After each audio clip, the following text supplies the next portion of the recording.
planted. What's good, everybody? Welcome to episode 23 of SpikeTalk. I'm your host, Bebe. We got the other host, Frost. What up, what up, what up? And also, we have special guests today. We got Jovi from Flyquest Red and also Sonder. Yo, what's going on, guys? Thank you for taking the time. Yo. What's up? Hey, guys. La Familia's here, bro. Yeah. Yeah. We got the TSM We took scrim over. team, full staff and players here now. Pretty much, yeah. Straight up. Seriously. That was I'm fun. lucky. Yeah. That was crazy. But we got to talk about the elephant in the room, and that's the fact that you guys finally took down Shopify, bro. Or wait. Yeah. Yeah, Shopify. Yeah. Yeah. For the first time in like forever. Or ever. Sorry, ever. How's Yeah, it feel? I mean, for me personally, it felt good. I mean, every time we played them, it's been closer and closer. And this time, it went our way, being the Crazy. VO3. So, yeah. Dude, Thank fuck. Thank God. I forgave them. Yeah. As We're a friend, it serious was down cool to the wire. because, funny story, Jovi had interviewed, and I remember helping him with his interview for V1, and he didn't pass the test, I guess. So for me, it came full circle because I was there from like that and the disappointment of that all the way to like to be the team that brings them down, not brings them down, but like actually beats them. That's really nice. I thought that was cool. For me, Yeah. that was cool. Yeah, no, it's been fun. Especially, beating them last year and then knowing that Yeah. I can do it again. So good. But it's only a Mine's like qualifier. a bigger timeline. Mine's like from Yeah, and you have all the way back at the beginning. Yeah. Yeah. Mine's like my history with them is just like all the way from the beginning. Like with Mount Alexis, like I've always been on the opposite end with them, always losing, then winning champs against them, and then last year was just like complete shit show for me, for my team, and then now I beat them again. Yes. Oh, can you remind me what happened to your team? Huh? Especially that third part, the third qual. Can you remind me what happened? GC3. Oh, yeah. I don't recall. It's not on my mind anymore. It's not on my mind anymore. Okay. I don't recall. I gotta move on from the past. I know. I remember them buying jerseys, rooting for a certain team at one point. Oh, yeah. Well, okay. It was funny because so that whole thing was like low key planned out, but then with me being me, I made it like I kind of like expanded it more because like the V1 social media manager was like in Toronto already. Like she lives in Toronto, and so like my org SR and then V1 org, we like did something like collab, and then like. It just became like a more of a content thing, but then like I made it just more extreme. All good. That's awesome. All good. Unlucky. But yeah, no, it was fun. I'm glad we were able to pull out the win.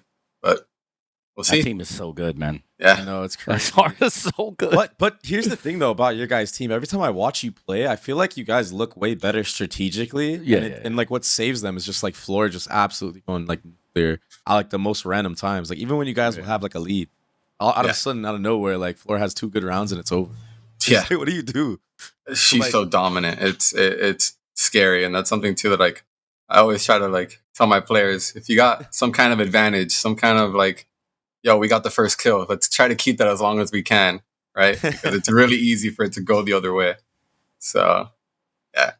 But that's a We're fun really team good to at play trolling against. the round away. Oh, the Can win Talon? the round and the troll the win. Oh, the Talon. Yeah. Oh, no. You said troll to win. We lose. No, Honestly. we can No, easily. we troll to troll the win lose. away. Oh, We troll okay, the yeah. lose. Yeah. But it's never been as bad as 3 5v3s in a row, right? No, At a big not tournament. that bad. On land. Not Okay, that bad. For sure. So we still have the title. Knock on wood. Not yet. That's on us. For sure. Yo, we actually got to look out for a team that breaks that title, like for real. No. That's just never gonna happen. It's inconceivable that a professional team I can don't know, do dude. that. TSM, Inconceivable, okay, bro. professional team maybe, but Yeah. TSM was close, bro. TSM was so close. Like I mean, I think they- they had like 2 multiple rounds in a row on multiple Yeah. maps in a They're row. right next to us on the struggle bus. I'll tell you that right now. That's true. That's true. Yeah. I can Especially make that things sunset. happen. Yeah. Oh no. I can make things happen. Wait, You're right. Yeah. Don't. Because I'm the cause of it all. Oh. Don't. You do Jovi's start gotta it take out the sometimes. scissors. I She started. does start it. Yeah. Don't. I actually watched a video of you. I think it was yesterday. It was so funny. You were playing Ascent. You were T side. You were on Sova, and you did like a little crouch peek, and you got one randomly, and then like you ended it by like you missed your dart, but you still clutched on the left side. It was literally came up on my YouTube. I was like, oh, let me clip this. I was like, oh shit, Sonder. I don't know why you ended up on my thing, but I actually just saw a clip of you. Me on Playing Sova. Sova. Yeah. Probably ranked or something. Yeah. It's In a probably rank game. In a rank game. It was like yeah. it was a highlight ace. I was like, Damn. oh shit. I don't remember. Yo, you gotta I'll show check you your later, I'll show you PC, later. bro. You gotta make sure you're not getting tracked, Frost. Bro, it's so bad. Yeah. Right. Yeah. Big brother's watching. Holy. Anyways, I want to get you guys' thoughts on YFP X because obviously, like, you guys played them in the NRG Neon Dream tournament thing. What do you guys think about them? Because they also are just like on a hot streak right now. Like what? Like almost 10 games in a row, or maybe more. Yeah. YFPX they're a good team overall, Mhm. and you know it's a little bittersweet for me because Nora Scary Shark is a part of that team, and she Yeah. stepped up big time for me for champs last year. So it's good to see that she's still competing and doing great. But they're just a good team of players that can pop off at any time in reality. So yeah, you don't know what to Yeah, I expect think- with them. Yeah, they're just like, you know, like you play against like 5 people. They've like played together like super long now. Yeah. I think at least like the core. So like, Mhm. like any player on that team has like the potential to like have a round, and then it can like change the momentum. That's the biggest thing about them is that anyone can pop off at any time. So you just got to be mindful of it. Were you guys surprised when they ended up taking out Shopify in the second qualifier? Not really. No, Not really. Yeah, Floor wasn't there. I So. know. I can see that. So you think that was pretty much the only reason why, though, or like, so like, if Floor was there, would it have just been GG? Like no, It would have been GG. Yeah, Just- 100%. free low money. Okay, I see. I mean, a player with that caliber can shift a game big I time. know. So doesn't matter how much random you get. Yeah, I'm only familiar. Well, I mean, obviously, aside from the player that Jovi's discussing with Melya because of nearest airport. I'm actually only Oh, familiar. I do know. Yeah, I do know. Like Melya does play on like because like Yeah, Melya plays on a co-ed team alongside the- a YFP team. yeah, Like the honestly, co-ed team. respect the grind. yeah, and I'm just gonna say she's very good, very, very, very good. So Yeah, no, that's they the have great person I'm players. aware of the most on that team. No, I've been honestly, super- they're all Yes. good. Melya and Corrupt. Yeah, Melya and Corrupt plays on a co-ed team alongside while playing on a YFT. Yeah, Like they play like Mr. Funhavers a lot. Hmm. yeah. I think Gov just played one and got his ass beat too. He was playing on some mixed team. It's actually pretty funny. I mean, that's a good tournament series too. You don't know what you're gonna get or who you're gonna play against. So Nah, and Tim puts a lot of hard work into that, and he does everything he can to make it run well. And the tier 2 scene actually needs it, so it's like very good.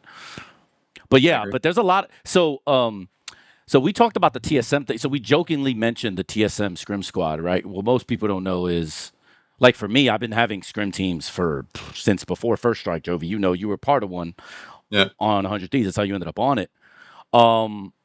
Sonder helped us in server with Baby Bay, doing specific sims, simulations, not sim the player, for anybody that gets confused.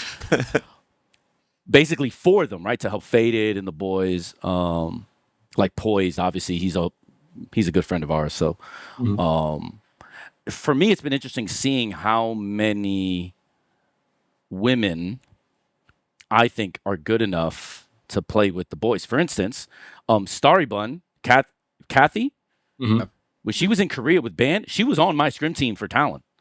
She's in Sims every day with Aaron and me and Exalt when he was there and Precision when he came over. She was playing Sentinel, bodying people. She actually played on Boba, which we'll probably talk about later, the APAC GC. Mhm. Or, sorry, not Boba. Boba is the half of SMG. It's the other team. Oh, it starts with an S. It's somebody help. SISU, right? Yes, Sisu. Right. I remember seeing like one game Yeah. with the Starry So Starry Bun was IGLing for them and then eventually coached because obviously like she was doing more. She had other stuff going on, so she couldn't actually like take that seriously. She had to do other stuff in Korea. Mhm. And then she knew she was coming back to the States or whatever. But she was, bro, I'm telling you, sometimes she's putting us in body bags. Sonder was putting there were rounds where Sonder was putting TSM in body bags. Facts. Mel before that, I mean, Jovi knows there was a part of an academy concept Mhm. on 100 Thieves where I legitimately was like, man, I think Mel can actually play here, bro. Like, because eventually she's probably going to be the one. At that time, I thought this was like maybe 2021 or 22 or something. Yeah. Like, I was basically like, Mel's going to be the woman that can play with dudes. Mhm. So I was trying to already have her ready, stashed, but it just didn't work out. And then obviously Floor and obviously now Sonder, Mel, who we talked about. Kathy, I still think Kathy is nice, bro. Kathy is nice. So it's just it's good for me and it's fun for me seeing not only the development of the players, but just how far the skill gap has like closed. Because I felt like for many, many, many years, I'm pretty sure everybody was like, and we can't even compare GC. Yeah, you couldn't even compare. But now you have GC players that put down the dudes. Like, I didn't want to say anything about the co-ed roster, but let's just say some of the male counterparts are not as good, right? Like, Anymore, and we've come to that world, right? Yeah. So it's actually kind of crazy. When I watch GC, I'm surprised at how much better the teams are strategically. Like straight up, bro. Like I watch some of the teams like you. Even Shopify has some really good moments as well, and then obviously like the top EMEA team G2, right? But like I watch you guys play. Your fundamentals, like all your guys' fundamentals, is better than some VCT teams. Yes. And I'm Facts. I'm like talent among them. Yep. 100%. But I actually want to say something about this as well. Sorry. Go ahead. No, it's just like so like early in the game, I actually think the biggest difference between like the co-ed teams and like GC teams was like obviously like the learning curve, and then like in beginning of Valorant, you can't argue with like majority of the times of how like teams win is just by aim duels, the aim duel gap. Yeah. So that gap has like slowly closed a lot, and especially like a lot of GC teams like got past the learning curve. Now it's just like who can outpace the other teams and like in terms of like learning shit and like applying the fundamentals and stuff. I agree. I mean, that's what you see in VCT as well. Only a couple teams can get away with playing like a crazy ass style, right? Even PRX, who like dominated playing the aim game. I mean, this is what one of their worst years, right? I know it hasn't been that long, but like, yeah, it's been one of the worst we've ever seen. So in terms of form. Yeah, no, that's like everybody can aim, so you got to beat them somewhere else. So I think that's the biggest thing with us is like, dude, I made sure that we can read the game, be able to adapt quickly, and like, I don't know, it's true though. I think fundamentally the GC has grown tremendously. So it's cool to watch. It's fun. I think more like actual VCT teams should like watch the GC games a little bit more and then like use it as an example for like their own teams, and they would actually get like 2 times better. I swear to God. Yo, and like not for anything though, like when we would scrim certain VCT teams, like some of them were kind of close in scrims. Sometimes we're getting blown out in score. Yeah. But like when we look at like the macro of it, it was like if we're on defense, they were not going into an empty bomb site. Like most of the rounds they were going into was an overstack, right? Like we were reading the game very well and like being at the right place at the right time. Yeah. Like at that point, like aim takes over, right? But if my team, like for me being a coach, like my team being at the right place at the right time, against a team of that caliber, like that's a win in my book, right? But yeah, Most of our problems always comes down to like post plants, and like we take the bomb site, but then we just lose in the post plant, and then that's just like makes it or breaks it. And like at least we got to that part.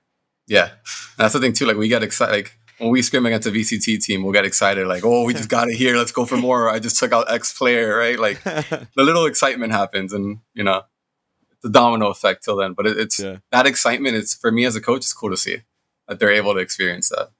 Yeah, I used to have teammates that couldn't even handle like when we would start losing to like you like one of the iterations of your teams or like Shopify. They like literally couldn't handle it, and they'd be like, "Why are we playing this team?" Blah blah blah. And I'm like, "You fucker, bro. They're actually playing better than us right now, and you're sitting here bitching." I'm like, "Okay, like if you're so hot, like why are we not winning? Why are we not winning, bro? You know?" It's like I had some iterations of phase where it was just like, bro, this is good practice, and they just can't. They don't realize it. That's the thing too. Like when we scrim some of those teams, they don't practice the way they'll play either because they got that ego. Yeah. And it's like, all right, you want to practice like that against us? Fine. Good luck in your match, buddy. Exactly, bro. Right. I on every roster I've been on, as long as Jovi's been coaching GC, his teams have played ours if possible, right? Like EG or his team now at Flyquest, they couldn't play Talon. But even back then, what we would do, like on Furia, right, Jove, it was basically just like if we're winning by a lot, then we'll work on specific stuff. Like we'll start out the game normally. If it's like 6-0, 7-0, then we'll like, hey, Joe, we're going to hit C. I need you to stack this round. You know, like then we'll work on that stuff. It's good for them. It's good for us too, because part of why they're losing is because we're probably ahead. Like 1 through 5, it's not just the aim. Sometimes it's like our game IQ, our game recognition is just much faster. Yeah. So like if you take 2 or 3 seconds to diagnose, oh shit, that's a fake, we're already steps ahead of you. We're going to have 4 people on site. If your sentinel stays there, they're cooked, right? Like, so that's oftentimes the difference between like, you know, the top 4 in the league at VCT and the bottom 4 is like shit like that. It's not really like aim and stuff. But I've always thought it was funny when people are like, oh, why are we scrimming these teams? It's like, okay, so would you rather play phase? No offense, baby babe. Like, they're just going to run it down 12 rounds in a row? Or would you like to at least get something done? Yeah, like, real. At least I know if I tell Joe, yo, I'm going to hit C, I need you to hit me with your best C defense here on Haven. I know he'll do it, right? Yeah. Like, so you don't have that opportunity on the other side, and I think like players are just kind of weird about that. And like I'm not even gonna get into like the ego of like boys losing to girls. That stuff is, I mean, nah. And that's the thing too with coaches too. I feel like it's a little bit of an ego sometimes. And like I've scrimmed certain coaches, and like if some have asked me like, oh, like how come you guys have been able to exploit X, Y, and Z on our map? And I have no problem telling them too. Like I feel like it's all a learning experience at that point too. Yeah. And like me being a GC coach, like if a VC team is willing to scrim us, like I'm grateful for it. And if I'm able to help them as like a thank you, I'm all in for it, right? Yeah. If it means I can get another scrim later on for them. But some people just got that ego that's just like, I mean, it's just weird. And another thing, Andre, I don't think we've talked about this specifically, me and you, even privately. So I'll just tell you now and everyone else. So I watch a lot of games, including sometimes GC, right? And I pretty much watch almost every tournament that Jovi plays in. Yeah. And there are times where I give him notes, right? So this year at Talon, I ran out of comps. There's like 3 comps that we ran. Well, you only got to see one of them. Oh, actually, oh man, you didn't even get to see the best one, which I'm not going to mention. But there's one comp that you saw at Champs that wasn't my comp. It was Jovi's. It's a comp they're running right now. Yeah. Because like I ran out of comps. Bro. I had a bunch stashed. All of a sudden we're using them every week, right? So then I basically went to Jovi. I was like, yo, Jovi, we're about to play this map. My team is really good at basically like absorbing a playbook and like making a map their own, right? So I have like 2 weeks. What do you got on this map? And he was like, Hector, here. Pop. Bro, we installed it. Bro, cooking. Just cooking everybody, bro. Wait, which comp was it? I can't say here. I'm about to use this shit next year. Well, sorry. So Sunset was one of your comps that we actually did show, right? Sunset. And that was during the year, right? But the two comps that we borrowed from you, which I can tell you off air, right? If people want to study your teams now and go, oh, I think Talent's picking this, that's cool. Fine. Let them do the work. They earned it. And I'm not about to make this shit free, right? Yeah. But there's two. One of them, and Jovi knows what I'm talking about. Yeah. When I tell you, girl, we were, bro, at champs, 19-4, 19-5, 24. I'm talking putting foot in ass. Ask Andre, because he was basically watching our scrims. Stuff. Yeah. Bro, people were getting cooked. And it wasn't even my comp. I just basically say, yo, Jovi, what you got? He sent it to me. I sent him over some of our scrims so he could basically go like, all right, I didn't like this. You're not doing this right, whatever. Boom, hit that shit running. Like, oh. So the fact that you can't, or if the opinion is you can't really learn anything from GC, I'm expelling that now because I know I got one win this year on a VCT team using a comp that's Jovi's, not mine. And I go right there. Yeah, and Cruz can also attest to this because he knew. It's not like I was like, "Hey, Cruz, this is my comp." He's in the chat, like he's in the chat with Jovi, so he kind of knows, right? Like, so I think Jovi's actually in the Talent Discord also because every now and again, right? Like, we'll ask him for like his opinion on like, "Yo, we're struggling with this. I know your team's good on this." Again, Sunset actually a lot this year for us, even on my comps, right? Even on the Deadlock Cipher. I asked Jovi a lot about his opinion. Oh no, I'm sorry, I'm an idiot. That was that was the one. Yeah, I'm bugging. So that one that you saw at Champs was Jovi's comp, and it was very specific as to why we use it and like how we use it. And sure, we had to change some things, and Jovi knows, and we had to change it with his help too because the types of teams we were playing are unlike the comps you're seeing in GC. Yeah. So he built it with the idea of like, you know, what he's playing at the moment and what he thinks is the best in the game. Yeah. But I'm about to go up against fucking Aspas and, you know, Safe. It's slightly different. So I had to go, yo, here's what we're running. Like, we're doing most of your sets. We added some of our own. We're running into this problem. And he'd be like, oh, okay, I see what the issue is. All right, so you should try this. And then we would try it. And, you know, if it works, great. If it didn't, then we'll just keep going at it. But that comp was specifically used at Champs, and it was basically theirs. It's not ours. It's theirs. And in return, they started using our Clove. The Lotus comp. The Lotus comp. Yeah. Yes. Right? Yes. So, like. Yeah, Anna loves that comp. She loves that comp. Bro, girl, wait till this year, bro. We got some shit with Primi. Yeah. But yeah, so like, I feel like VCT teams and GC teams can collaborate in such a way like me and Jovi did, where like it's productive for both. Because the same thing happened, people won't know this, same thing happened on Furia. One of Furia's comps was Jovi's on EG. Right? Like, so...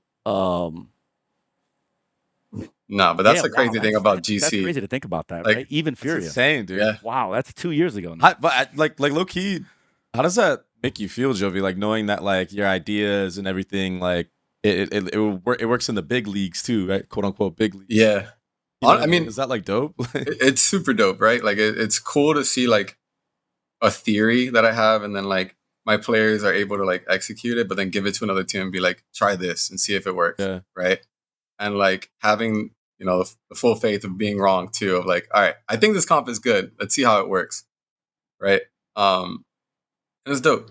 And I mean, I personally think I have a really good like view of the game and knowing how to like build out certain comps and what agents go with what and how to like counter certain things. So yeah, even if some comps are very like unorthodox or not meta, like, I mean, we played a whole Haven with the most randomest comp that you've ever seen, and it works. Like, there's, you know, like we ran a Phoenix, Gecko, Fade, Astra, Killjoy on Haven, and we've been just bodying teams. And I'm just like, all right, let's find a new comp to start doing. And that's the thing about GC, and like a lot of credit to these players and the players that I've been, you know, honored to coach and stuff. It's like, yo, they're willing to try anything. So like, if I tell them, yo, let's try this comp and see how it goes, They're like, all right, let's try it.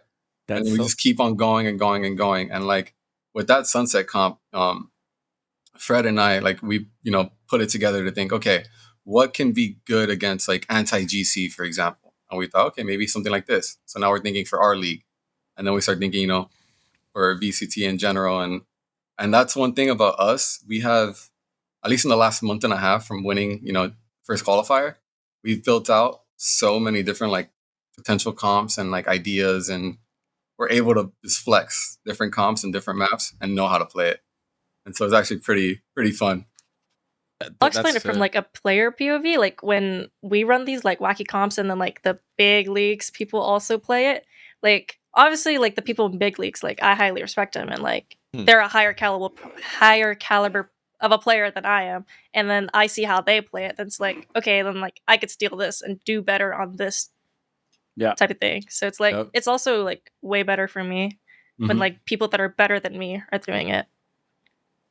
Yeah. And I think too that like Valorant, at least what it feels like from my point of view, is that there's a lot of like stealing from other teams in the sense of like meta comps. Everybody wants to run the meta comps, right?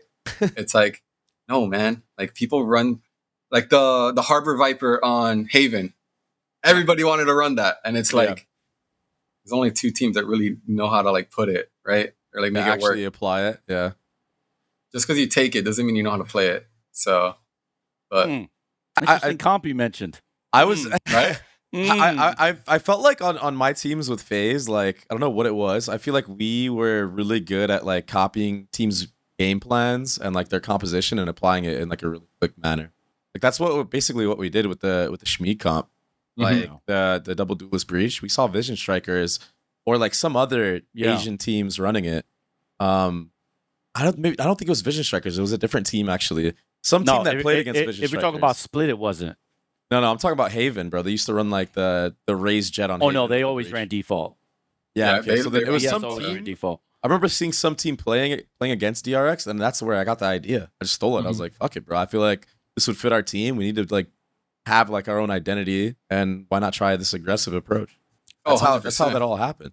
And that's the thing too. You got to know your team, right? You got to know your players and play to their strengths too. It's not gonna, I'm not gonna put my duelist Dodona, for example, on Yoru when I know that she can excel on other duelists, right? Even though I think that comp might be good, doesn't mean it is, right?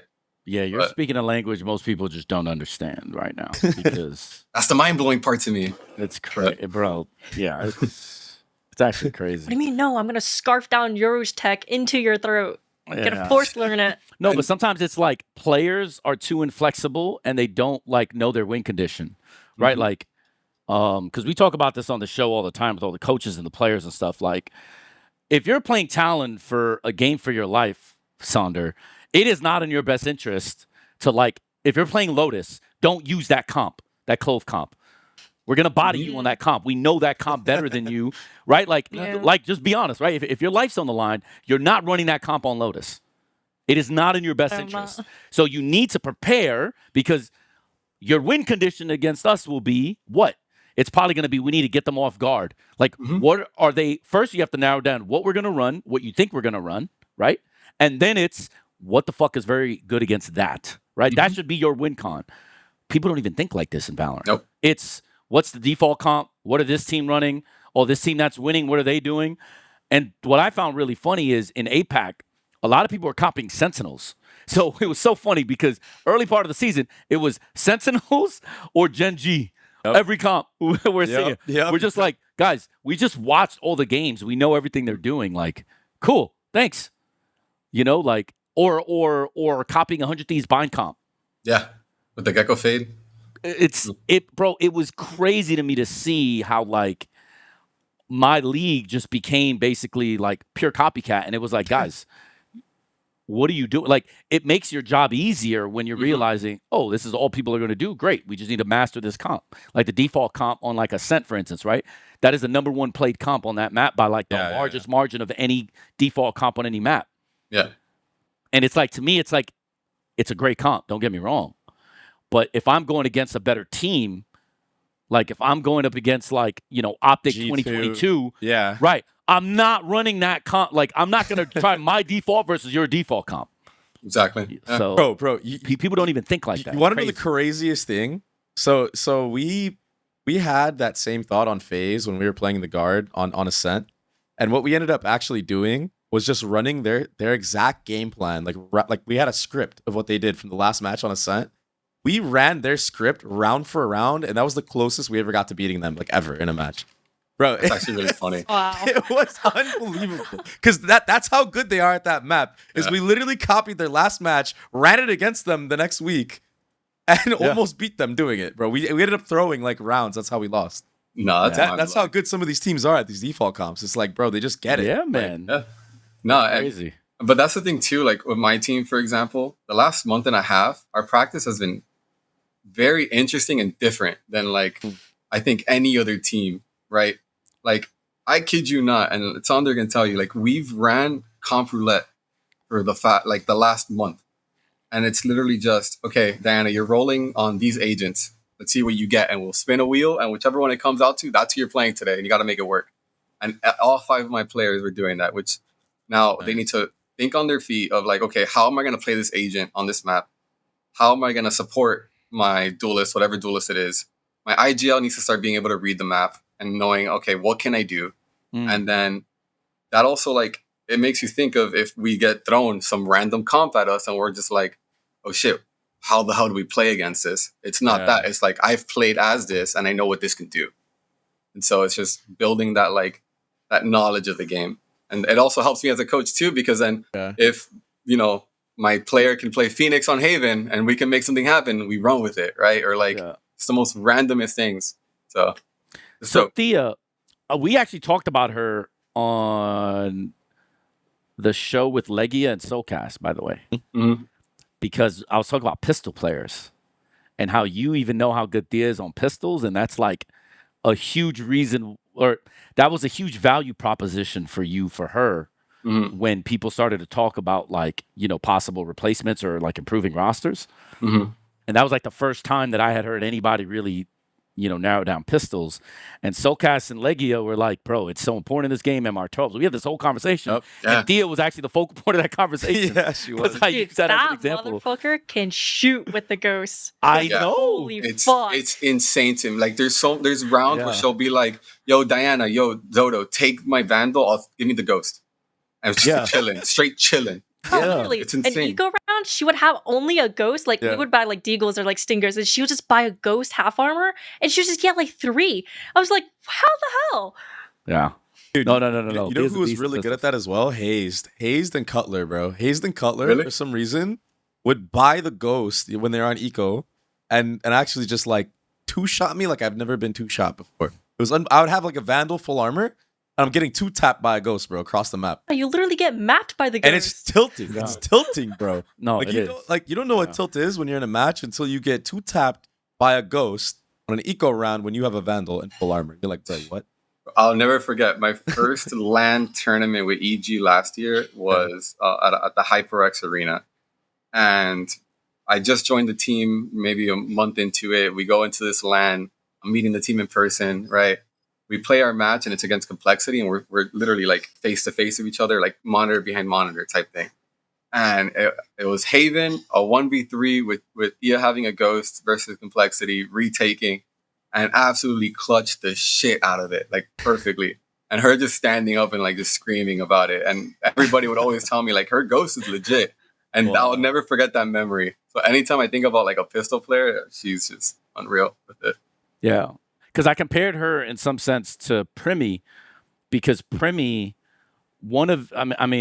early on, obviously, not now, early on, his biggest value prop to me, because the inexperience and everything else, was his pistols. The crazy part about that was his first game, he gets 2 4Ks on pistol rounds, you know, versus Team Secret. So it was like, that was like a big, one of the checklist things of why I'm going to gamble this is like, dude, this guy just might win me every pistol, and then who gives a fuck? All Cruz has to do is win like 4 more rounds. Like, you know what I'm saying? Like, and this was like one of the reasons I used, and it was because I remembered how much you valued Theia's pistol and kept always bringing that up to me. So it was just kind of, it was an interesting callback to this, you know. Theia also is one of the 2 IGLs that has my flowchart for IGLing, which when I'm done with this game, I'll give everyone else in the world. But you know that, Jovi. It's got the I've spent so much time with Theia just like talking about IGLing and calling and, you know, all that stuff. So I'm like super happy to see her succeed. Yeah, no, it's Also, shout out to dope. Power Pixel. I mean, I know not on Flyquest anymore, but holla. Power was really dope. Helped a lot when it came to the mind of the game. Oh, man. I'm actually so sad that I'm bringing this up now as opposed to before, but Power's another person in our circle that whenever I'm stumped or like have an issue, I'm just like, yo, guys, I have this problem right now. How would you fix it? Power's in that like group chat. So, yeah. So funny. Yeah. Sorry, Power. Unlucky, man. So, unlucky. Welcome to Valorant. Yeah. So how are you guys feeling? Like, obviously, you know, you touched on it a little bit about, you know, the fact that you're able to like try out a bunch of different comps and you think you're going to be like pretty ready going into this main tournament. But how are you feeling about like the level of competition in there?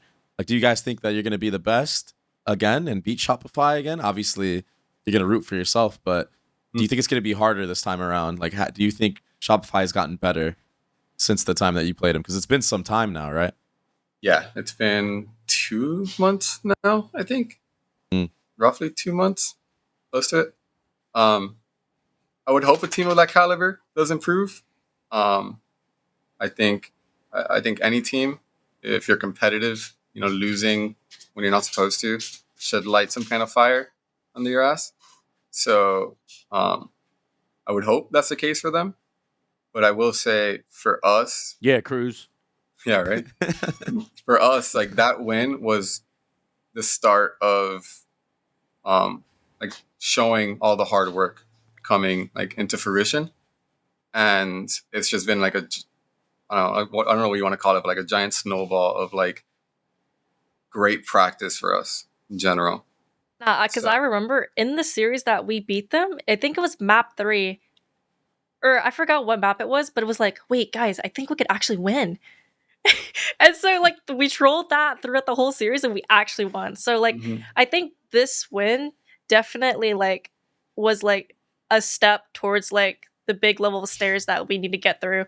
And it's like we actually have this potential. Let's work really hard towards it. And that's what we did, what we're doing for the past 2 months now, just like practicing to be really good. Yeah. And that's one thing too about like that series. We didn't have Theia. So we didn't have our IGL. Yeah. Right. We had Lace, you know, subbing in for us for her last rodeo. And we were like, okay, we don't really have an IGL. So we have to stay away from the IGL type maps. Right. So we're going to have to like just, you know, bang it out. A bit. Bang it out. Yeah. So that goes to show the kind of players too that like, yo, backs against the wall. Let's see what can happen. Let's go. Yeah. So, that's scary, dude. That's scary. Like, if I'm in the league and I see that with that mentality as well, now I'm like, okay, they already have the strategy, but now they just beat us, you know, just fighting fire with fire, basically. Now what? Yeah. You know, like, what happens when the IGL comes back? Shit. Yeah, we had a similar... So Sonder brought up the unlocking of, like, potential, basically. Like, once you go through the door, now you there's a large tapestry of things you can improve on because you've now reached the next level. We hit that too this season. So Cruz is playing GE, and bro, so we got kind of unlucky that our first 2 games were basically like one was on a Monday and one was on like a Friday, and then the next one was on a Monday. No, Saturday and then a Monday. So when we played Gen G, it was on a back-to-back almost, basically, right? So we didn't have time to prepare. We lost, I think it was like 13-10, 13-10 or something. And then we played GE, right? And then after the Monday game, we had to play again on Thursday or Friday. So it was like 3 very tight games. It was the hardest game for him as an IGL. We barely got by that series because they anti-stratted the piss out of us and piss out of him. Yeah. And I think Russ called a really good game at the time. He was IGLing at the time. And it was like really, really, really, really, really close. So we're 2-1, right? So once we are there, Cruz comes back after that game. If you go back and look at the interviews of me and Cruz's scrums, we were pissed. We were hot because that series was too close, and we were not happy with that win. Cruz afterwards was like, dude, I don't know what to do. If every game is going to be like this, we're not going to make it. I'm like, he wasn't panicking, but he realized now, like, holy shit. Like, every team is very good, right? Also, I can't keep pulling rabbits out of a hats like this, blah, blah, blah, blah. That was when he gave me essentially the freedom, carte blanche, to be like, yo, do you trust me? And he was like, what do you mean? And I'm like, do you trust me? He's like, yeah. I'm like, I'm going to switch our comps. I know what I'm doing. Trust me. So the very next game was T1. And I don't need to go through the whole story. There's a whole episode where me and Baby Bay talk about just basically the circles I did around T1. But that was when we started the switching our comps and, keeping everyone off like kilter. And that helped Cruz as an IGL because now he had an advantage going into series. So now it's like you come in with all this anti-prep for him, and then all of a sudden now you can't. So SR probably assumed you guys are going to run the same maps with theia, or things are going to look the same. All of a sudden it's not. And now it's like, uh-oh. And now it's game on. And after that win, now you guys talk about practice being so free and stuff. And me and you haven't talked about this directly, Jovi, but I'm assuming this is what gave you the freedom and flexibility of now being more creative with comps, because now like, hey, guys, not only can we handle beating someone of that caliber on a short week or under these conditions, like now we can handle more. Because in order to be consistently better than this other team, we're going to need to basically be able to do this much more. And this season, Talon hit the same like threshold. And for us, it was really like refreshing. And it even opened up people's games like Surf, because Surf only knew how to play like brain dead jet duelist. But very quickly, he had to learn how to, bro, he was playing Viper, he's playing Sentinel, he was bro, we had this guy all over the place. Yep. And he needed that spark. Yeah, no, I mean, that's the thing I'm so grateful for my team when it comes to that. Like, they're just like, yo, you want to try this? All right, let's do it. And it doesn't matter how crazy of a comp or idea I may have. They're like, all right, let's try it. They'll tell me, they'll be honest with me and tell me, oh, no, this was dumb. But they'll give me the opportunity to like at least see it, and they'll try it. And yeah, Gov's the same way. Gov is the first one to be like, Hector, you're on crack. He'll tell me that, like, nope, I don't want to hear it. You're on crack. I'm like, Gov, trust me, bro. Look. All right, bro. And then he's like, bro, I love this comp. It's like, yeah, I know. So you're going to deal with that forever, Jovi. Because players, honestly, have to be comfortable. It's not comfortable playing things you're not used to. So there's always this battle of like how much trust you're going to have either way. So like early on, like on 100 Thieves, when we were on 100 Thieves, for instance, it would frustrate the shit out of me how stubborn these people were and how they refused to listen to any logic or reason, right? Over time, I've just understood that they're just scared for their jobs. Yeah. I came from, you got to remember, I came from Flipside where I was owner. And then I'm with Blade, who obviously turned out to be the GO coach. But like, that guy's confidence is like at a 15. So when I'm telling him, because I'm his analyst, like assistant coach, basically, because of the stats helix stuff. When I'm telling him, no, bro, this isn't going to work. Here's why. And we would argue, he's not backing down. And this is what I'm used to. But eventually, though, enough logic and reason, if my arguments were good, he would listen. In Valorant, that didn't happen. And I remember me and you would talk about getting frustrated when teams and players were just so fucking stubborn about like new concepts.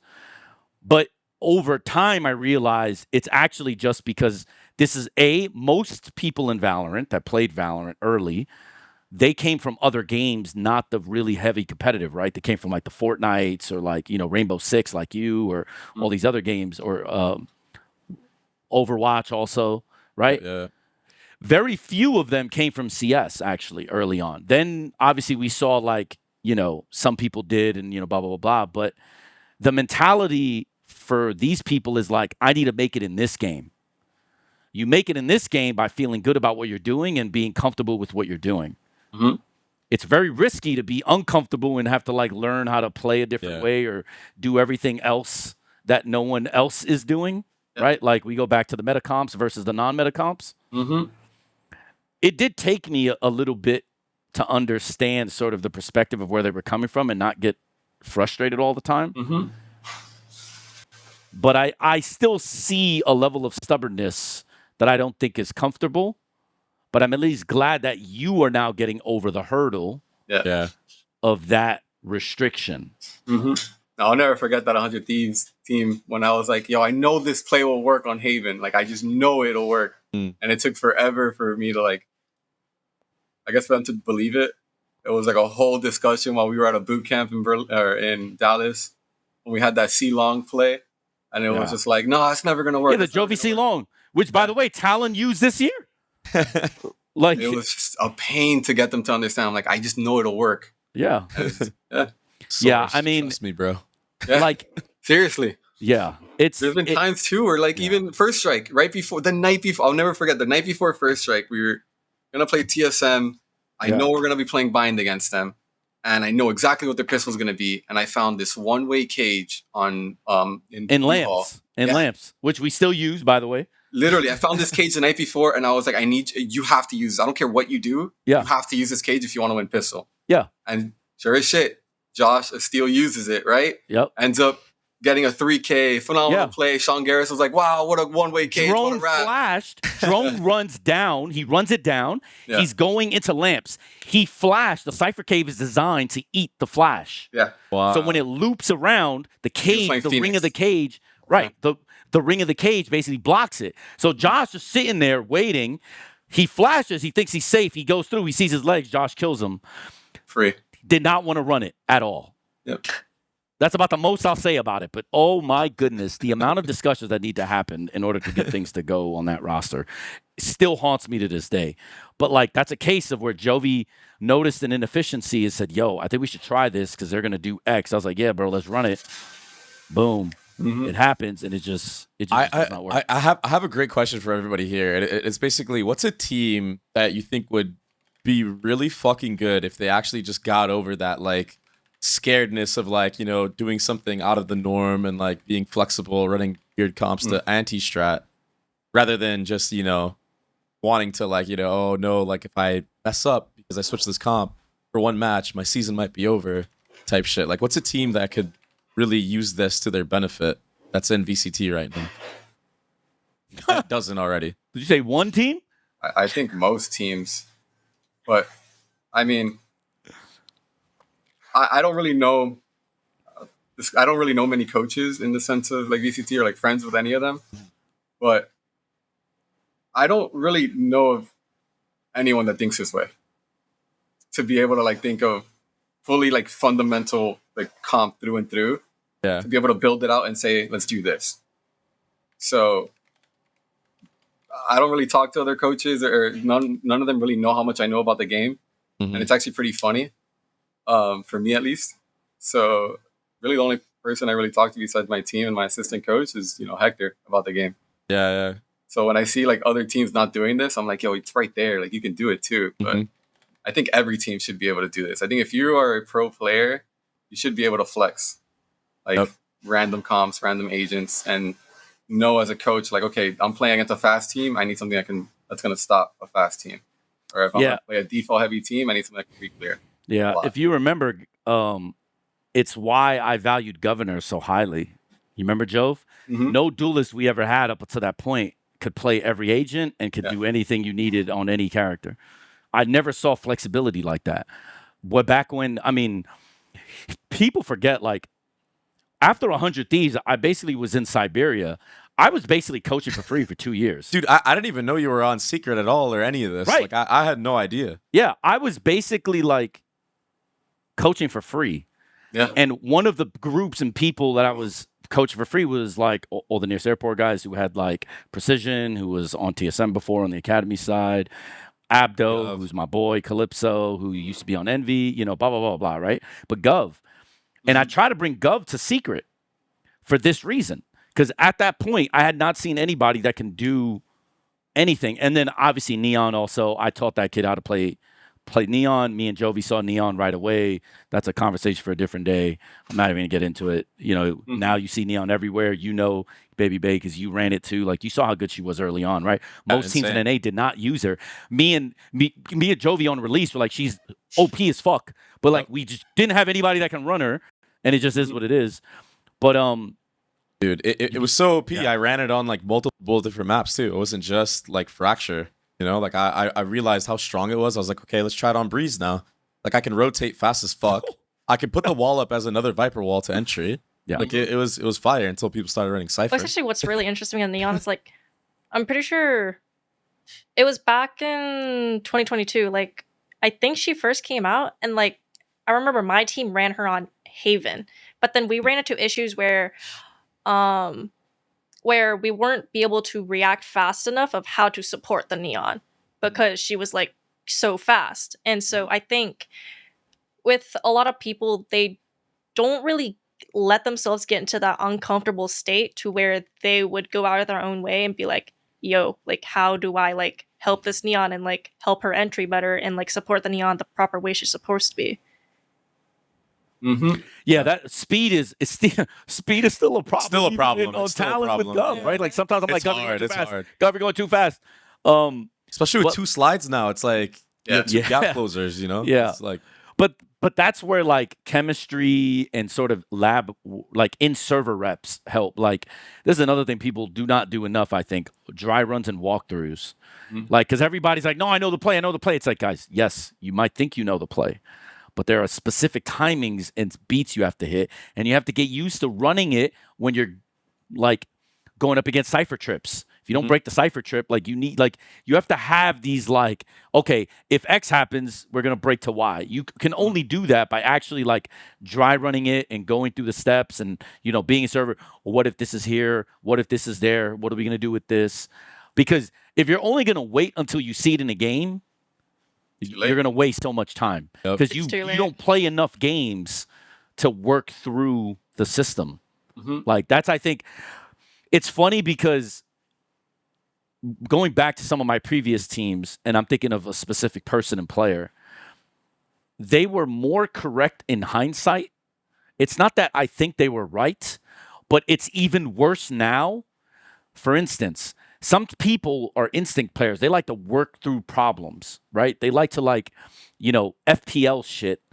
And then, oh, when this happens, now we need to have a setup to stop this specific thing that I saw, right? Because they like to learn and feel the game their own way, right? Which at the time I thought was dumb anyway. And it's still, I mean, it has its place, but for the most part, MR12, you don't have enough time to fucking feel your way through the game, bitch. You need to know what the fuck you have to do right now, right? It's easier to play the game that way. But now there's only like 12 games. You remember, Baby Bay? I was seeing you like 3 times a week in tournaments. Yep. Yep. I would see you once a year now. I know, it's weird, bro. It's weird. Yeah. So how are you gonna feel your way through if you're one of those rhythm players, right? How are you gonna feel your way through your problems if you don't have that many games? You only have like 12 games.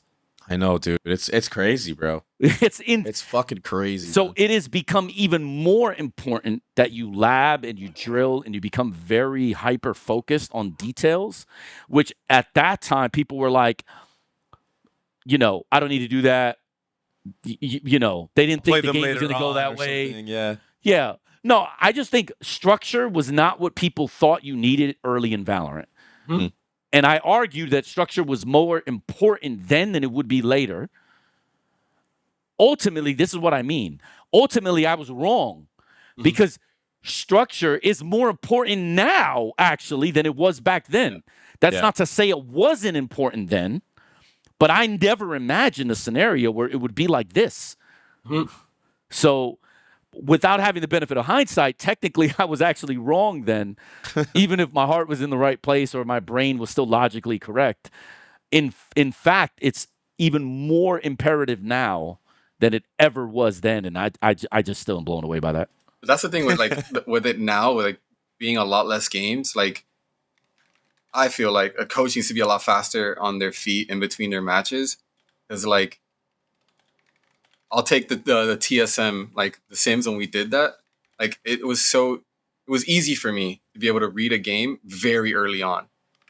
in that moment, and I was able to tell them exactly like, yo, these are the tells, these are what you guys are doing, like come on, right? Like, you got to do a little bit better with that. Now imagine if they're not changing their comp and they're not changing their playstyle and there's a VOD, it's like, yo, come on, man, like don't be lazy. But yeah, no, I think teams need structure and they need a lot more wanting to put their head, like put their grind in for it. So, Sonder, I kind of want to get your perspective on this, being like a player, especially since like you're kind of brought to this, like, and I feel like a lot of players don't have that, under their belt. So like, you're actually better off than like a lot of players in the game, because I think this is like a really good way to look at what Valorant is and how it actually is going to be in the future. Like, this is the future of Valorant, is like the conversations we're having right now based on how you play and the flexibility that you, at least in my eyes. Yeah, well, I feel like Valorant majority, like from a player POV for me, at least, like a lot of the things like that happens in game, it's just how much you encounter it and how fast you react to counter that. So like, that's why I think like playing ranked is really important, because like you encounter the most random shit ever in ranked. So like when it happens to you, crazy. When it happens to you in a game, you know how to counter it and know how to set up around it and just stop them.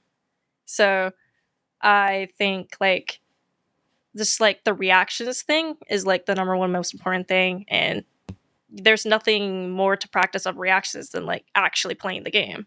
Like I feel like if like people like aim train and all that stuff, yes, it can help you, but it's like it's not going to really help you in game when all the utils being thrown at you, you can't kill them with a gun.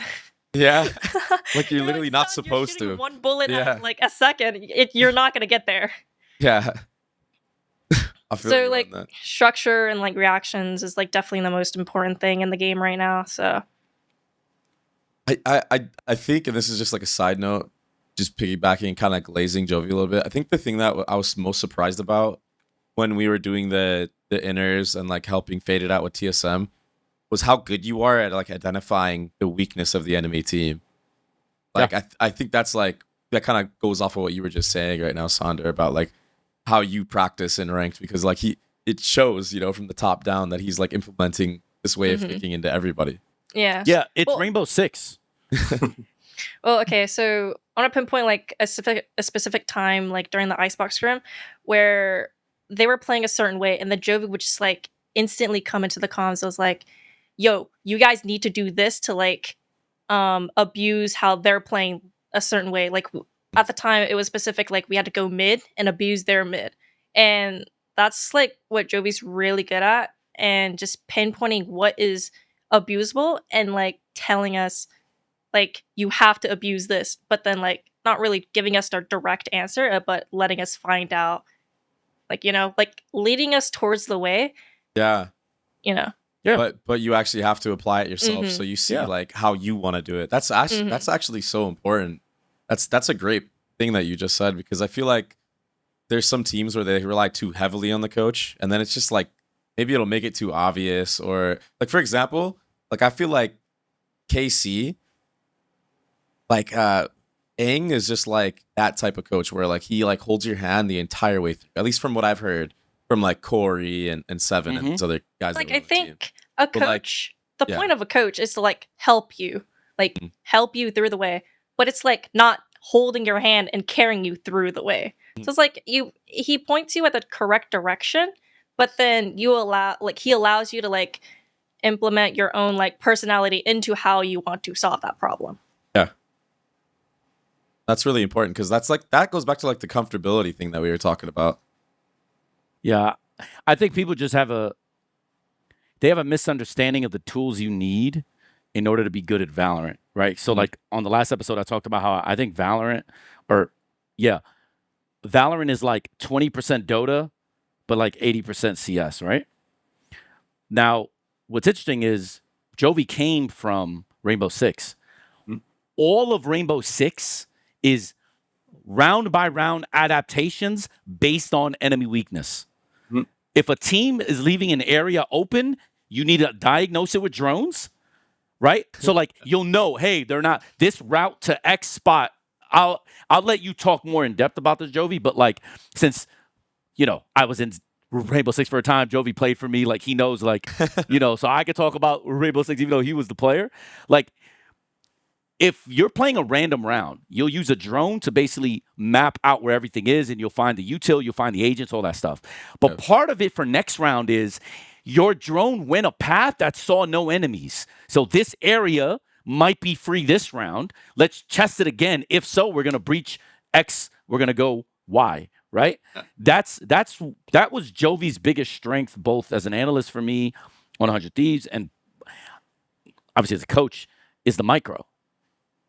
He was so good at that because he had so many years in my opinion, and this is just my opinion, I've always felt that the best FPS game on the market is Rainbow Six. Certainly not the most popular. And I know I spent so much time on CS and 8 majors and all that stuff, but Rainbow Six was the shit, and it was because it was so hard. And it's also why, obviously, I fell in love with Dota, and I played Dota and all that stuff. It's the same thing. Dota is the harder MOBA, right? So it's like I'm drawn to games with that much complexity, and he just can narrow down the focus because of Rainbow Six so well. So that was always something I was impressed by when I had him around. Yeah, actually, like when I first met Jovi, and then Jovi was talking about like his Rainbow like experience, and like I like went to go research more about like Rainbow like pro scene, because like I played Rainbow like casually with friends, but like never really got into the pro scene. But then once you realize like how the pros have to play the game, it's really like honestly inspirational. Like Jovi went through that with like many years experience, and like honestly like I respect Jovi a lot for like having that experience. Yeah, no, it's a hard game. So I love Rainbow. I mean, like, Can't even play it, bro. It's too much for me. there's so many things that goes into it, and like every round is different. Like, you can play the map differently because like the floor breaks, the wall breaks, right? So like depending on the agents that you pick is how you're gonna be playing it. Like there's so many variables, and every round is different. Like applying that to Valorant, it's fun. Like in a way, it's like kind of like Valorant though, because like there's like different agents and then like different abilities. Yeah, different ways of playing the round, however you want to do it. It's really cool. Maybe that's why you're really good at different comps because of Rainbow. Probably. Could be. Honestly. yeah. It's up there too because the different agents and the different strategies, like you know, mirror comp, right? Like you need to learn what to do with mirrors and walls, and you know. Create Or you certain do angles legion and traps, like, which are basically like cipher traps, and you can like think, there's like there's a lot of similarities for sure. a ton. All right, so I want to get your opinion on the teams that you're gonna have to maybe go up against. You know, at the world champions of Game Changers in Berlin, in Game Changers champs, whatever. Yeah. That place holds lots of memories for me. Yes. Oof. Shit. Yeah. I mean, I think definitely the most region I want to play would be G2 goes in. Like that's like what I'm most looking forward to, because Those like girls are good. kind of have a history with them. Something happened 2 years ago. But other than that team, I'm definitely excited to play against. What happened Zip 2 years ago? There's something like a reverse sweep 2 to 3 end grand finals, and I might have went quad negative. Oh. It was so bad. It was like, okay, so what happened was it was map 5. We were playing Breeze. We were I was very insecure on Breeze because I was playing Jet, and I'd say like Jet was like one of my suck agent. Like I sucked on the agent. Damn. So it was like, Why are you playing it? well, it was because I was a duelist back then. She's like, I had to, Unlucky. bro. I just had to. She's like, I had And so- to, bro. Oh, You no. don't understand. And then so like we had a break between the maps, and then we were like, yeah, what if we just like put you on an agent that you're very comfortable on, which is Reyna. And so they put me on Reyna, and then everything just went to shit. So oh my god, it was so bad. But I like playing Reyna. We joked about it in one of the main events when we went to play Breeze and she's playing Reyna. She's like, "Oh my god, flashbacks!" no, it was so bad because Champs was like the last tournament you play ever, right? And so I go on the next year, and like on the tourney client, it shows up on your career page, and I click the career page, and I just have the flashback of everything else. So Yeah. Get bodied. Damn. Actually, So I want to get a revenge on G2. And then the other team is probably definitely like the Apex ZETA, which was the XSMG, like half of XSMG. Yeah, and the other half is yeah. on the other team. Enery's right? so good. Yeah. What you call it? Wait, it's Aneri, right? Aneri? Aneri, yeah. I think Aneri, Aneri yeah. and Alexi. I just murdered her name for no reason. I already knew how to say it. Like what? Yeah, like I've kind of like been friends with them for a bit. Like I would like talk to them on and off. And so like it's definitely way more competitive when you're playing against friends because it's like, oh, like you have something over their head, like I beat you in an official and shit like that. So that's like the two teams I'm most excited to play against. Yeah. Who do you think's gonna make it out for the out of the Brazilian teams? Like is Liquid still looking like crazy? Oh, bastard. Oh, right. Dude, Bastardas. I'm so sorry. Bastarda's insane, I forgot right? to mention, bro. I'm not gonna name who. She beat someone in a one-on-one on Furia Oh, Deadass. when we were cooking everyone in the league. That's all I'm saying. Anyways. Nah, Bastarda actually might go. Yeah. She is a monster. how's she so good, bro? I remember being there Actual last year. monster. We're in Sao Paulo. I'm like, what the fuck? I was like, what? Yeah. I actually don't know if they've been dominating this year. No. It's been up and down. Yeah. I don't think they've been dominating this year. I think it's mainly between like Loud and MIBR that are like also very good right now. But wasn't Loud like actually really good last year too? But they just like fucked up in the last They tournament. choked. Yeah, probably choked it, against right? Yeah. Damn, Yeah, I don't know. Life's hard, think- Valorant. It's just so random. Like it's unlucky. bro. We talked about this last week too. Yep, So funny, you guys are having the same thing in GC. dude. We talked about it in the main leagues, and now you guys are breaking it up here. It's so Main funny. leagues tier 2 and GC. No one's safe, bro. It's about to go bro. tier 3. It's about to drip into tier 3 too. It's just the culture of this game. Honestly. And then I guess we kind of talked about it already in terms of like you guys having to qualify into champs as it is. Do you think it's gonna be pretty like easy breezy? Like, do you think you guys are like light years ahead of like YFP and etc.? Because like when I think of GC, I think of like you guys and obviously Shopify, right? As long as we just don't troll. Don't troll. That's really what it comes down to. I mean, anybody can show up on the day. Like they can show up and we can just troll, right? And then there goes that, right? Yeah. But I think if we play our game, I think we're the best. Right? I show up in the wrong mood. It's over. It's over. Okay, well, It's you need to actually get over over. that now. Because Yeah. I'm going to tell you one thing, Jovi. The night before our first game versus Lev, as Baby Bay, I was in the mood where I was like, bro, I actually think we're going to win this tournament.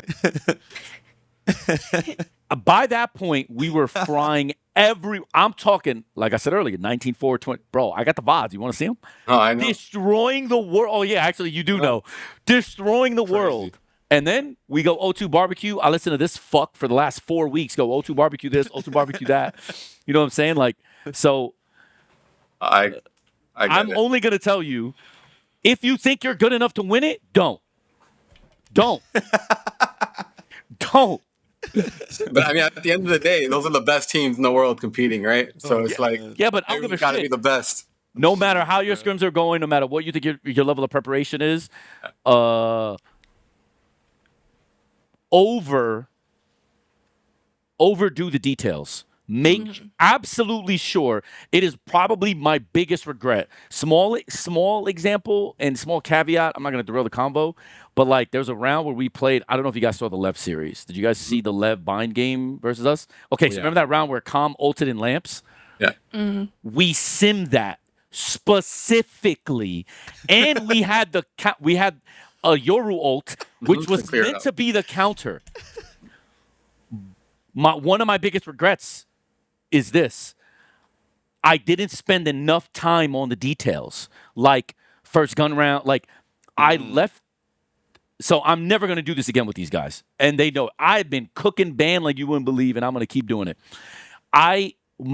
Sorry, back to my biggest regret. My biggest regret is I think I trusted them enough that when they were like, no, we know what to do here. Now I don't give a flying F. This season, that is not happening again. Because what I was watching, even on the 5v3 retakes versus Vitality, I'm watching retakes. Yeah, bro, I'm watching us in a 5v3 with 5 people retaking from 3 different areas. My smoker smokes the bomb and smokes another entrance. Both the enemies are sitting in there. Guys, we don't do that. So take it from me, a guy that thought we were about to fucking smack the world. Don't be a Hector. Yeah. Don't be a Zonder, don't be governor. Do better. Shit. Yes, sir. That's Do perfect. better. Yes, boss. Yes, boss. Yeah. Yes, sir.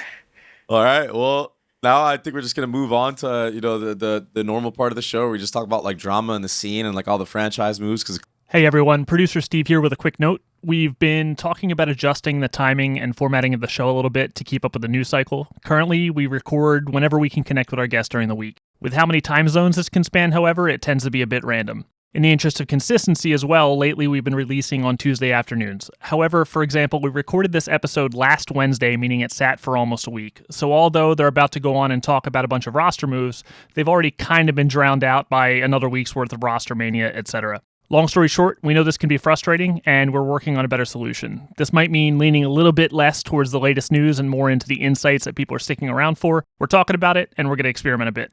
If you have any feedback on the matter, drop it in the comments. In the meantime, we appreciate your patience, and thanks so much for all the support. clearly it's been like Spicy. absolutely crazy. Yeah. Roster mania. It's like literally probably the craziest it's ever been. I'm like so surprised. It's insane what's going on. G2 released Icy. I don't know if Icy is gonna get another chance, bro. I feel like a perfect team would be EG, but I just don't know like who other than EG would. Is he gonna have to play through tier 2 again? What do you guys think? I agree. I think EG should be looking at IC, especially since he came from the reserve. Yeah, that's what So- I'm saying. I think that's a perfect fit. But yeah, I don't know. Some of I've been these hearing are like a little lot weird. of like who's EG trialing. I know Icy's definitely one of them, but like I've been hearing like other names, and it's like, I Oh, don't they're know. I hurting feel like this year, for yeah, sure. they're definitely They're taking hurting. a hit. I think Icy will probably like they should give Icy the chance of playing on them because I'm hearing like the other people that they're trialing like Icy definitely clear them. Clears, I know. I Yeah. actually agree because I've seen it. I've literally seen it. Yeah, I'm like, like- yo, what, bro? Mhm. Yo, what? On one I think end- that's what it takes. We'll see. Yeah. On one end, I was very, I'll be honest, I was critical of the decision to sign him in the first place, given what was out there. Mhm. Them making champs, them making playoffs. Certainly, I think IC had the better of that conversation, right? Mhm. I was surprised by you have a rookie that no one pretty much heard of or believed in. He makes it all the way to top 8 with you. Is there a reason to hit the panic button? So instinct and experience tells me that's not a great move. However, knowing what I know about Josh and Valen and like G2, Yeah. I totally understand what's happening and going on, right? So it's like, in some cases, it's easy to make an argument like, why are they panicking? Why are they doing this? Like, don't fuck up with the chemistry. He's a rookie. Give him time. Because, I'm going through the same thing with Governor, right? Half the world, including all of Thailand, wants Governor gone, right? But I'm basically like, no, I think we're good, right? So, I say that with that in mind.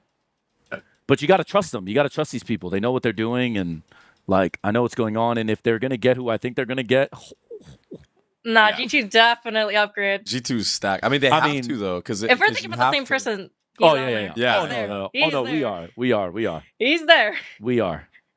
So But yeah, I mean, like they have to though, if you think about it, because like the way that the system is now, like Yeah, you they have need to to make win. champs. Yeah, you They need to have basically make champs and then make it all the way. Like Isn't that crazy place though? the Like furthest. that's a Yeah, different it's- type of pressure that is it put is onto like the teams nuts. that win their way into the league. it's That, nuts, like, bro. no other team like It's your nuts. team talent doesn't have to worry about that type of pressure. No, But like that's a crazy. no. It's a crazy. You just got to amount of- worry like, about you're getting literally fired playing and for all your that job. shit. Yeah, no, 100%.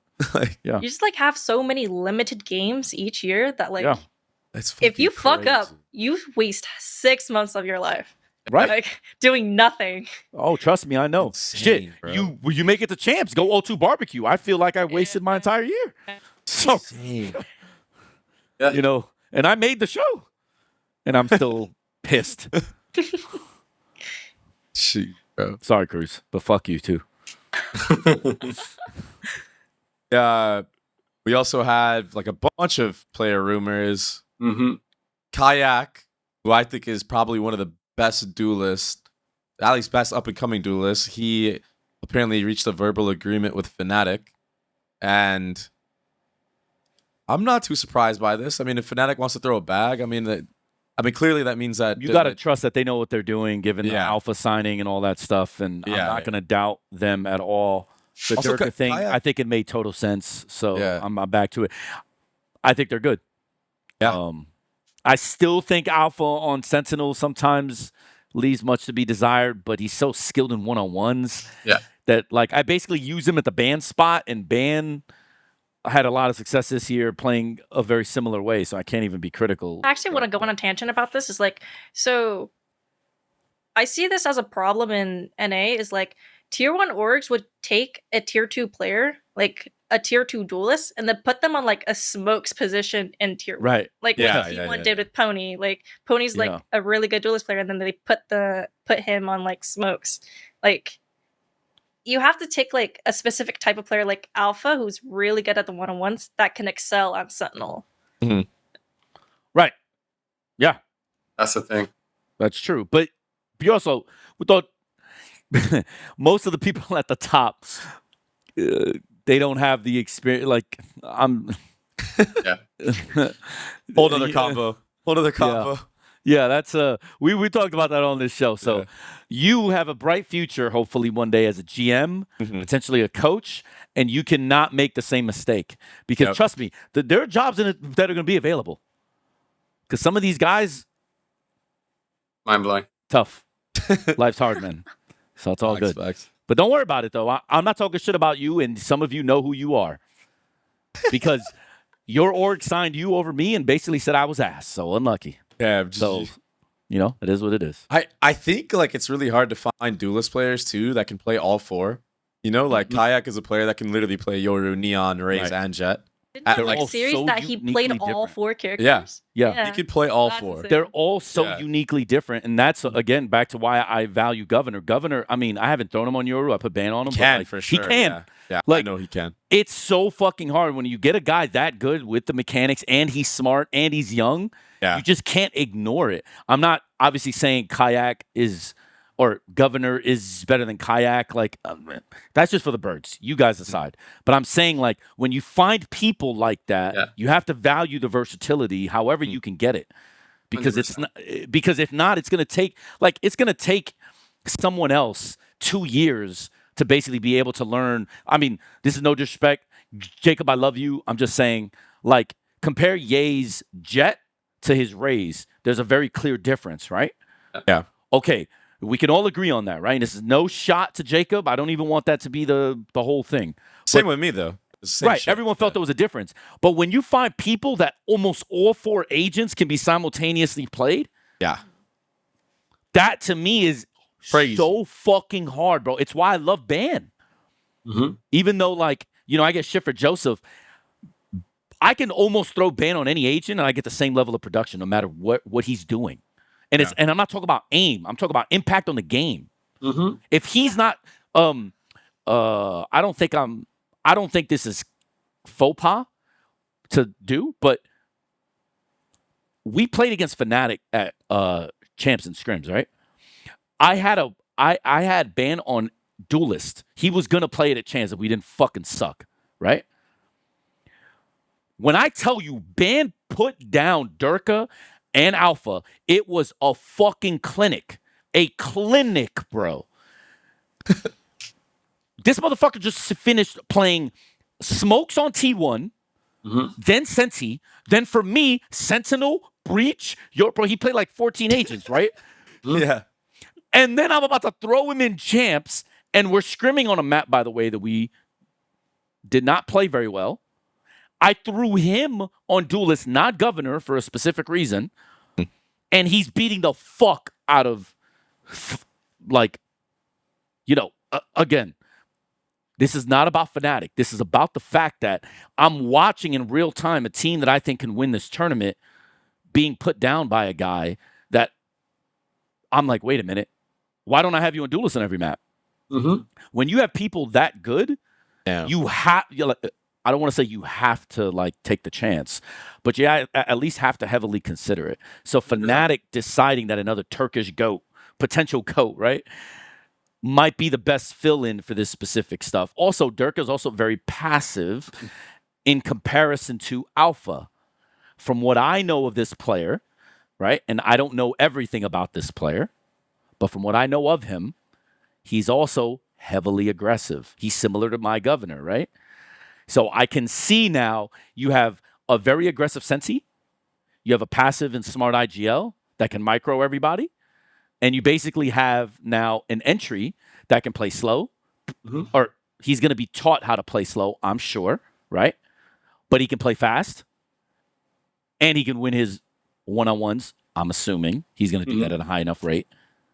On FNATIC, to me, that was all they were missing, is the tempo switch that was dangerous. So, like, that's the thing about these young players. Crazy, bro. Yeah, that's going to be nuts. That's the thing, too. That's every coach's dream is to have a player that's like a Swiss Army knife. Right. This is what, but people don't value that shit enough. It's crazy to me. That's the thing with me. That's Sonder for me, which is the funny part. Yeah. Oh, yeah. She can play Fade. She can play my flashes. She can play Clove. She can play, like, anything. And I know that she'll be good. She'll figure it out, too. Literally.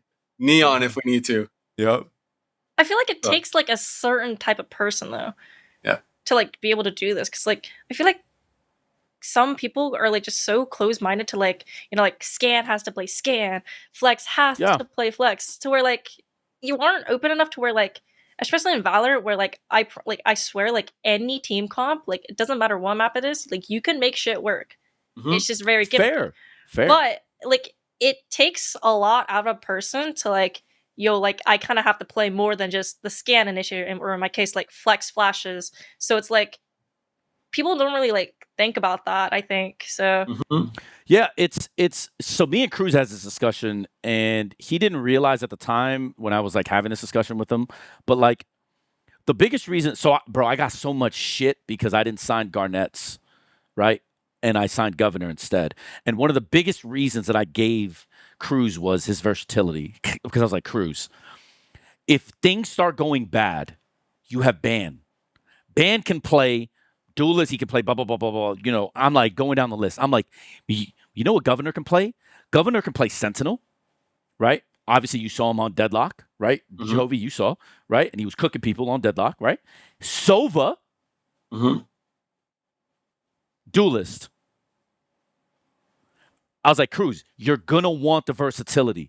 He didn't know at the time that in my mind, I was hoping to get in a scenario like I told you guys where like we can like, mix and match comps and, blah, blah, blah, blah. We weren't doing that early on. That wasn't even the game plan early. But I told him, I was like, trust me, you're going to want players like this because the reasoning I gave him was nerfs. What if Raze gets nerfed again? What if this guy gets nerfed again? Now what are we going to do? With this guy, you don't have that problem. He can play everything. And then obviously he was doing well in trials. People heard about because we had Alex from PRX on, and he was talking about how Governor was dropping 30 on him in scrims. So obviously when that's happening and he's versatile, all that shit, obviously it was an easy decision for me, right? I got shit on the back end because everybody was like, oh no, you need a tie roster, blah, blah, blah, blah. But it's like, dude, when you have all this information in front of you, there's just no way you can choose anything else. Anybody else that would say that would be kind of crazy, right? I mean, but you that's drop why a 30 bomb against important. PRX. Come on, bro. Like, that's crazy, bro. In trials, no one heard of him. He comes from a different region. He's in an uncomfortable setup in a different country and just burning everybody, burning them, right? So, but that versatility is important. And back to your point, Sonder, people don't realize that's a skill. They think like, oh, my Raze is better than yours and Raze is meta. It's like, yeah, but guess what? When Riot says I'm tired of Raze, what are you going to do? We watched... Chamber incident. I wasn't gonna name names. We watched a lot of people get paid a lot of money and then no longer be able to deliver when certain agents get banned. And for the record, I'm not talking about Ye because people forget he was basically the best Jet, maybe minus CNED at the time, right? Because if you want to go back to 2021 or 2021 was either CNED or Ye. Mm-hmm. So you can't say Ye's part of this discussion because he could play more than Chamber. But there's a lot of other people that got bags and then no longer can do it, right? There's also I don't want to name the APAC player, but there's an APAC player who is, and by the way, it is not Jing who I'm thinking about. There's an APAC player that is known for Raze and is a monster on Raze. When Raze got nerfed, that guy couldn't drop 25 on us in a scrim for the rest of the year. Dang. That guy was dropping 30 every time we played him. Raze got nerfed, body bags. We were just destroying him because now his satchels aren't as dangerous. His grenade isn't as dangerous. Yeah. And all of a sudden he loses his burst. And now it's like, you're not that bad. Or sorry, it's not that bad. Boom. And I think that to me was always a fear coming from my MOBA background. It's, I don't want to be, when Ice Frog decides to nerf my hero, which by the way happened to me when I was a pro. I don't want to get into the specifics, but I was like very, very, very good on two characters in specific, Furion and Darkseer. When they got nerfed, I ended up getting replaced. Damn. You know what I'm saying? Yeah. Your So ass. I know what it was like for me as a guy. So now I'm like, wait, I don't want that to happen to me as a coach. Yeah. So the versatility becomes like, to me, the most valuable asset in Valorant that people still, I think, overlook. 100%. I agree. And speaking of that, that's perfect for where I'm going. Narrate hinting at joining Sen with John QT on stream. That's another very flexible player. Yeah, exactly. Eric's my goat. Like literally, I can play anything, bro. It's actually Yeah. so good. Yeah, It's I think what insane. Sentinels is doing this offseason is pretty W, smart and right? impressive. Yeah. Yeah. I agree. think who they're going to fill for Smokes is, I think that's the interesting, to me, the most interesting move of the offseason is this one. And I Is think the he's one of the Smokes. best controllers. Honestly, I really do think he's one of the No, best no, controllers. facts. I'm surprised I'm not about, saying any names, but I think he's one of the best controllers. yeah, I'm surprised. Yeah. I agree with you. I think, I'll just leave it at that. It's crazy. It's gonna be a great roster to see. Honestly, Yeah, for sure. I lot actually of think the pressure, roster though. has legs. yeah. I think the roster has legs. We also found out that T1's gonna go full Korean. I think they made a post saying they're trying to find like the next faker of Valorant. It's gonna happen. Is that It's true gonna or happen was to that a X-Cure, meme? bro. Was that a meme or is that true? I actually don't know. Look, man, if I say anything, it's just, all I'm going to say is they're going to make excuses when they don't win. And if they win, it's just like, bro, these people, bro. Yeah. I'm just. But true. It's just, bro. It's gonna be interesting, dude. I mean, like, I just can't wait, bro. So does that mean that they're gonna like try to do a DRX So- where they try to find like a really young player that's yeah, cracked out? no. So what happened? So sure for the academy stuff also, but Yeah. what they did was, I'm gonna leak it. I don't give a fuck. I'm not gonna leak it all the way, but I'm just gonna say they took someone's best player. They took a Korean player that is the best player on one team, and they added him to their roster. Ooh. That's what they did. I think you did a good job keeping that pretty vague because it could be anybody. Right. Yeah. But when you know, and when it gets announced, everyone's gonna be like, yeah. So, I'm curious to see what's gonna happen. I'm just gonna say this though. If what they're implying is that T1 needed to be a full Korean roster, then why is it that I took someone they dropped and a kid that they never cared about who was also a Korean American named Governor and made champs? Mhm. I didn't need a full Korean team. I didn't need a full Thai team. And I'm getting cooked by all the Thais going, yo, We need a Frost, damn count. get this guy outta here. Damn like a million times. I took two Koreans and basically said, yo, come over here and let's do this. And we did it. Yeah.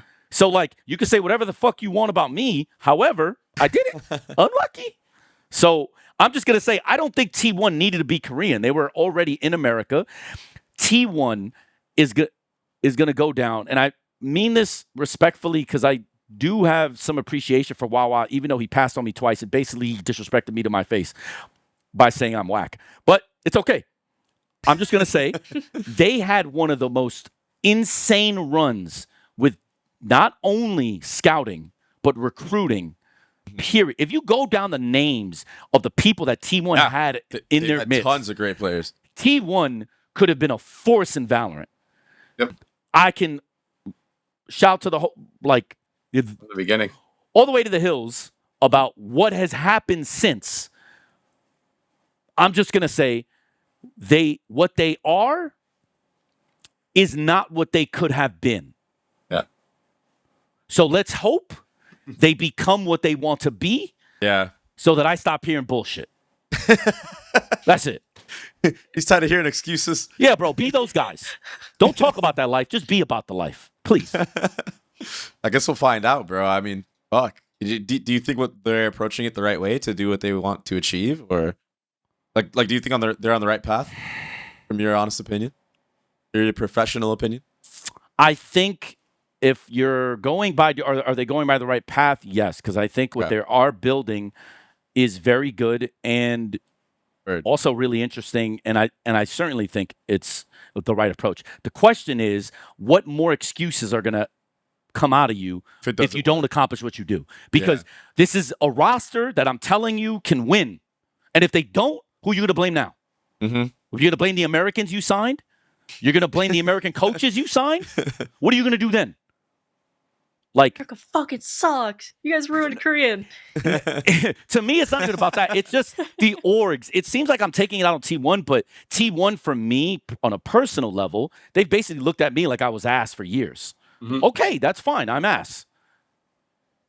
By the way, in NA and in Korea. In NA and Korea. Both times said I'm ass. T1 was in NA at first, for those that don't know. Yeah. So what I'm trying to figure out is, okay, now you're going to build this Korean super team. You built it.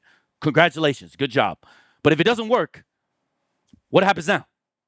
Are you going to not find the faker? Or are you going to find, like, faker? The One Piece, bro. Like Perk?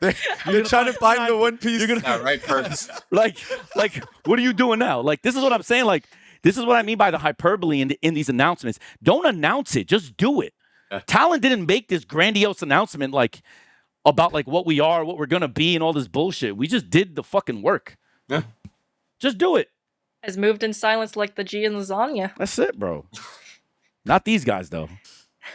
Yeah. Not these guys. But trust the process. I'll trust the process one more year. Hopefully. So it's competitive, right? Hopefully this year's different. Yeah, man. So some other big news. Flyuh set to sign with Koi, apparently. There was a post about that. There was a clip on Bind where he had a Koi classic. Yeah, I casted it. I casted it, dude. I was like, I think he's doing some foreshadowing here. But I'm pretty sure he said it on stream as well, where he was like, yeah, like, I'm doing this for the Koi people, like, for you, what I'm you sure, guys are trying to represent and all that stuff. So it's like, yeah. I don't know how that would be if that actually comes out. How do you think this is going to go for him? You think this is a good move for him? Talking about a guy that had, like, so many different offers last year, obviously had a pretty rough year this year, and he's still going to make his way in. Do you think this was like maybe like he just had to take it? I think it's one of those. Yeah. I think so. I mean, Flyuh's also just, like, super young, no? Yeah, he is. Flyuh's very young. He's really good. Like, Very he can smart. still be like I a mean, bunch of stuff. And like- etc. Yeah. I just wonder if he can adapt to the play style of EU fast enough with the, not the amount of games that there are. So, I don't know. But I think so. I've coached him, Yeah. and I have a really high opinion of him. I think of all the IGLs I've had that are young, I don't obviously count Cruz because he's old as fuck. I think Flyuh and Precision to me have been the most impressive. Mhm. Like, I know Colin isn't going to get credit because everybody thinks he's ass, and it is what it is, and the perception can be what it is. But given what I see at Tier 2, there's no way that he wasn't on one of the premier rosters this year with some of these young crack duelists. That's all I'm going to say. But Flyuh also, his game IQ is better than his mechanics. And 100%. and this is and his ability to call a game is also really impressive for his age. This was like one of, also, by the way, I remember. he was one of the first people in Valorant at the IGL spot. No, actually, he was the first person at the IGL spot that ran the zombie comp. He ran my zombie comp on Ascent.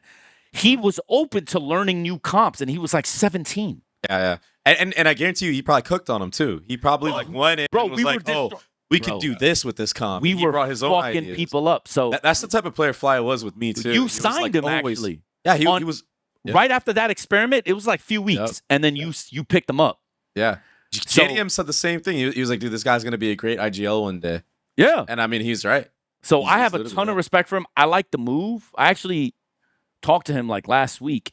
Yeah. And I was very, I don't know if you're seeing this, Flyuh, but you ghost me a lot, bro. You hit me up and like 3 weeks later, you hit me back. Come on, bro. I need some responses. He's one of those where he'll reach out to you, but then like not respond back. For 3 weeks, and you respond 3 weeks. Yeah. You play telephone for a whole year for like one paragraph. Like, brother, what are we doing here? But anyways, no, he's dope though. Like he always hits us back. Like he's. I feel like Flyuh's mechanics aren't even that bad. I feel like that's my point. Like he has moments like where he's able to pop. To me, I put him on Valen's class. To me, Valen as an IGL can also put you down. Yeah. I think Flyuh is one of those. Yeah, his aim is good. But people don't understand that his game IQ is better than his mechanics. Mm-hmm. Right? Like a small example, and I know like Cruz is older or whatever, but like Cruz's game IQ far supersedes his mechanics. Mm-hmm. Right? Mm-hmm. But you expect that out of Cruz. Yeah. You don't expect that like when I got him. You don't expect that out of a 17-year-old kid. Yeah. Who's smarter about life and the game than he is like skilled at the thing he's right. Mm-hmm. Like I didn't have that first impression of Governor. Actually, I had the exact opposite. I tried to kick Governor from near the airport twice. Right. So shout out to Precision. I think it was Precision that basically was I know, but right because I had the exact opposite approach. Over time, I started to see Governor's intelligence and his adaptation, and then I realized, whoa, I'm dealing with a different monster. But I would have given up on him early. Whereas Flyuh, it was a smack in the face day one. I was like, whoa, what am I dealing with here? Yep. So, yeah. I have a lot of respect for him. If he can adapt to the EMEA, we'll see him in champs. Like if he can, but your point is valid, though. Slow. They take the clock down to like 15 seconds. Exactly. It's really risky. NA is a lot different, a lot faster paced. There's a lot more mix-ups. Yeah. EMEA, you struggle. EMEA, I don't know if you guys know too much about basketball, but they remind me of Kawhi Leonard, like the basketball player, like or like Luka Doncic, who like you can't get them out of their own rhythm. They play at their own pace. There's nothing you can do. You try to disrupt them as much as you want. They don't care. They're just gonna play at their own shit. Like, and that's what EMEA reminds me of. Like, it doesn't matter what you throw at them. They're going to play at the same beat, same tempo, same rhythm. You just have to be either ready to take advantage of it or you just have to be prepared for it and then, like, play well. Yeah. So I agree with Jovi that can be a serious struggle if he doesn't have the type of players. He has Shados, who's going to be very experienced. Yeah. Can help him out. So let's see. But, I don't know. Yeah, I'm curious why they don't want to just, like, get rid of, like, the actual core, too. Especially since you're getting a new IGL, like it's almost like you might as well just start from fresh. I feel like I don't know. I think maybe they think they're one. Yeah, right. But maybe they think they're one IGL away. Okay, because this can also happen if you have a better caller. Yeah, right. That's what I'm saying. Yeah. You don't know. You have to make a gut check decision, and obviously they're only going to play like 12, 13 games. So good luck. And hopefully they see the game eye to eye too. Yeah. That's another thing. Oh, nah. Yeah. That's the thing. That's the thing. EMEA players do not see the game like, bro, could you imagine taking an EMEA IGL in APAC, you baby bay? Bro, they would lose their fucking mind, bro. That guy would be so pissed, bro. No, I remember when I was coaching the Barbers for a small stint, and it was just a bunch of like EU players that were released from certain teams. Yeah. That was fun. Diffo, Echoes. You see, we had a lot of great players and like different POVs. So it was like, okay, let's try to see if we can find some kind of middle ground, so we can at least play the fucking game. But, like, right. Yeah, it was fun, but I think that's gonna be his biggest hurdle. Yeah, that shit is underrated. There, it's like trying to get that shit to gel. But I think Flyuh at least has balls. Yeah. So he's not gonna take no shit. Like if the ownership group give him the keys, and if the GM is like, all right, bro, this is your show. Your thing. Is on like Donkey Kong. Like they're going to have to acclimate to him. But if the core has the power, I can already see fireworks starting today. So yeah, and we're going to know it's not going to be because of him, bro. And unless it's like a personality clash and you're just like, why did I come he's dope. He's dope. I think he's going to be fine, bro. But yeah, I'm curious to see how well he's gonna do this year. It's gonna be really cool, or next year. It's gonna be really cool to watch that. Yeah. We have rumors that 100 Thieves are close to a deal with Xander. I mean, I think this is really like if this is true, I think this is really good for Xander, and also I think it's a pretty good fit. Honestly, the guy has played with like these guys before for the most part. They're all homies. They hang out all the time. So that's the thing. So that's the thing to me. It would be a good fit if he was going to come IGL. Because Xander's the type. Because once upon a time, I wanted Xander and Cryo to replace Steel and Nitro and 100 Thieves. Told me I was stupid, and then this is when Cryo wasn't even a duelist, right? He was like a Sova player, right? Right. Yeah. So and he was like insane at Sova, by the way. For those that don't know, Cryo at one point was like legit Thanos on fucking Sova. Bro. It was insane. No, VCS's crowd just murdered everybody. Everybody was trying to sign him as like that or yeah. And then all of a sudden, nowhere, it was like duelist talk. I was like, what? So to me, Xander is interesting because you would think he'd fit better on a team that needs an IGL. If he's going to be there, okay, he could be the mid-rounder from the smoke spot. But then that means, what do you do with Bang? Now, what we're hinting at is what we're assuming is Bang is going to go somewhere else, right? I mean, he's definitely really good. Right. So with Bang gone, now it's like, okay, production-wise, I think they're close. I think Bang is superior production-wise. If you want to talk about more impact, obviously Xander can IGL, which I think opens a whole tapestry of possibilities, of course. Right? So Xander clearly can have more value at the tier 1 spot, like in the tier 1 league, than Bang. But if you're just talking about smokes, I think Bang is the superior one. So then it becomes, why are you making the move for Bang? Is it a personality clash? And then, brother, then I got to tell you, Bang is a lot, from my understanding, Bang is a lot more soft-spoken. Bang is not soft-spoken. I can tell you firsthand what when Bang I picked him is. Because I was the one that got him into 100 Thieves. So. Yeah, because I wanted him on the academy team. Remember? And then we did this. We dropped 2 players. He was one of the players we picked up. And honestly, he's has a good head on his shoulders, has a great personality, like great teammate all around, at least when I was there.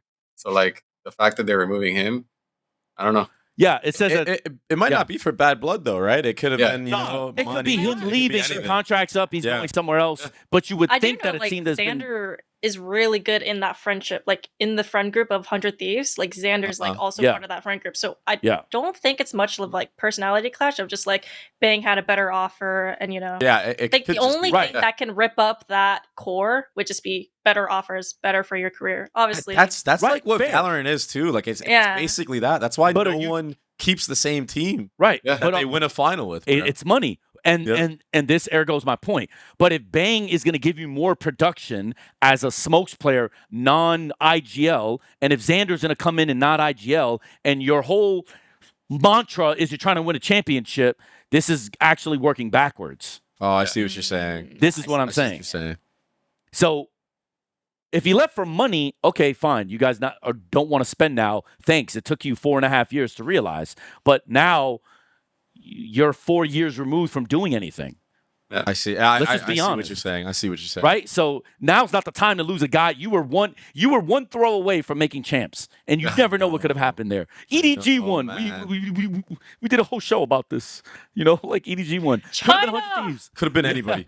Could have been. Do you have background? Is that your part of your ethnicity?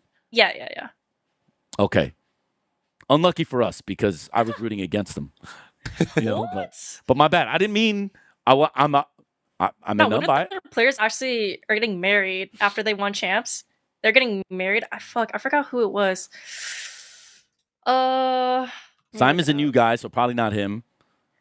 Definitely not K-Can. Haldong. Yeah. He's getting married, and So I remember I saw a clip where he on stream. Oh, someone else was streaming. His duo was streaming. He was like, or his duo was like, yeah, now that you won champs, you have to get married now, right? And he was like, yeah, it's kind of like the world was telling me that I need to get married now, and shit like that. Oh my gosh. Yeah. The hell? Come out, bro. It's actually I'm not even gonna say anything. Never mind. You're right, bro. Dude, I mean, never mind. You know what? If he's found somebody that for sure he wants to marry, dude, I'm all for it, bro. Good for him. Respect. Seriously. That's that. You do not figured want- it out, bro. You do not want love advice or relationship advice from SpikeTalk. So Yeah, that's not what Don't this take it is. from us. do you, bro? do you? Do you? All right. Other news is it's rumored MADA might go to NRG. There's a lot of teams that were looking at him. I know for sure. I saw him in trials with Lev. I think that got screenshotted as well. And then also there was EMEA interest for MADA. I actually think MADA's This is- really good. Like he's I like think the this is- hard entry that like Yeah. teams need. Yeah. Yeah, And you know what? I And- think like NRG needs something like that, bro. I'm gonna be honest, bro. fair. Yeah. When was the last time NRG had a duelist that wasn't a baiter, bro? Right. Yeah.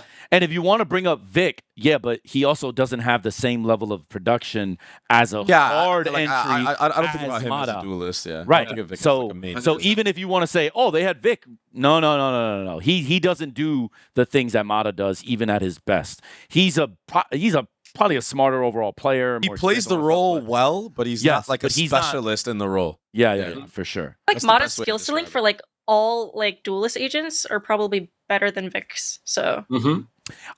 I will say yes. I will say this too. I will say MADA, yes. MADA's, in my opinion, from what I saw of MADA, I'm glad that his last game isn't going to be what people remember since T1 teams are interested, right? That's a good thing that they're overlooking that. Yeah, right? which is crazy. Where at a time, I remember a time in Valorant where you had a performance like that, people would just like you Away. know, Down. like, yeah. Yeah. And then the second thing I'm gonna say about it is, if he does go there, I will just say it's the perfect situation for him because if he'll have one of the better supports in North America in Ethan, he'd have Yeah. probably the best IGL in the region for his development. So I think long term for him, I think it's actually the best decision. Amazing. Even if he could be on any other team, that's the best fit for a guy like him. Yeah. So he's also like really young as well. He's like 20, Yeah, 21. dude. So like He's- he yeah. has a long. He hasn't even peaked years yet. around He hasn't even peaked yet. And he was like, you know what surprised me is like obviously the Red Bull tournament happened in Seattle over the weekend, Mm-hmm. and I was surprised at his showmanship. Like he's not like gonna sit there and be all quiet and shy. Like he was getting up, like yelling, like hyping the Mhm. Yeah. crowd up. All He's this enjoying shit. it. Yeah, Oh, yeah. dude, this is like perfect for NRG, bro. Like this guy's gonna do so much content. I He's feel Yeah, like especially with an org with that pressure and stuff too. Yeah, Ripple was Yeah. like really bittersweet for like the MXS that people, 'cause, Shopify like, team. Yeah. Yeah, because like the OG LG roster, like they like all split up into different teams, but then like majority of them like all grew back together at the Red Bull tournament. So And hella Cloud9 players. There's like Oh, 9 yeah. Cloud9 players at that Yeah. tournament. Like Yeah. at some point, if not active, it's kind of crazy.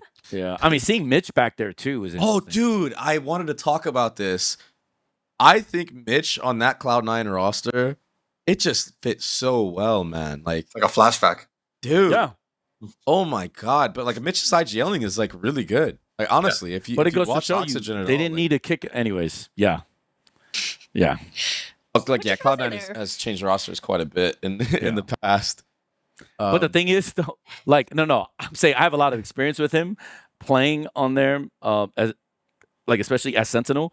Mhm. He's not doing much different, which means that his shit always worked. always worked. Yeah. But anyways, that's whatever. Yeah. I Don't think gotta he fix deserves something to be that's on not a team. broken. It's Right. just tough though. It's just tough. Yeah, man. It's tough to get in, bro. Yeah, man. It's tough when you're guessing, bro. Right? You just Yeah. throwing darts. It's tough. Hard to hit a bullseye every time. I'm lucky. FNS says 2025 is his last year playing.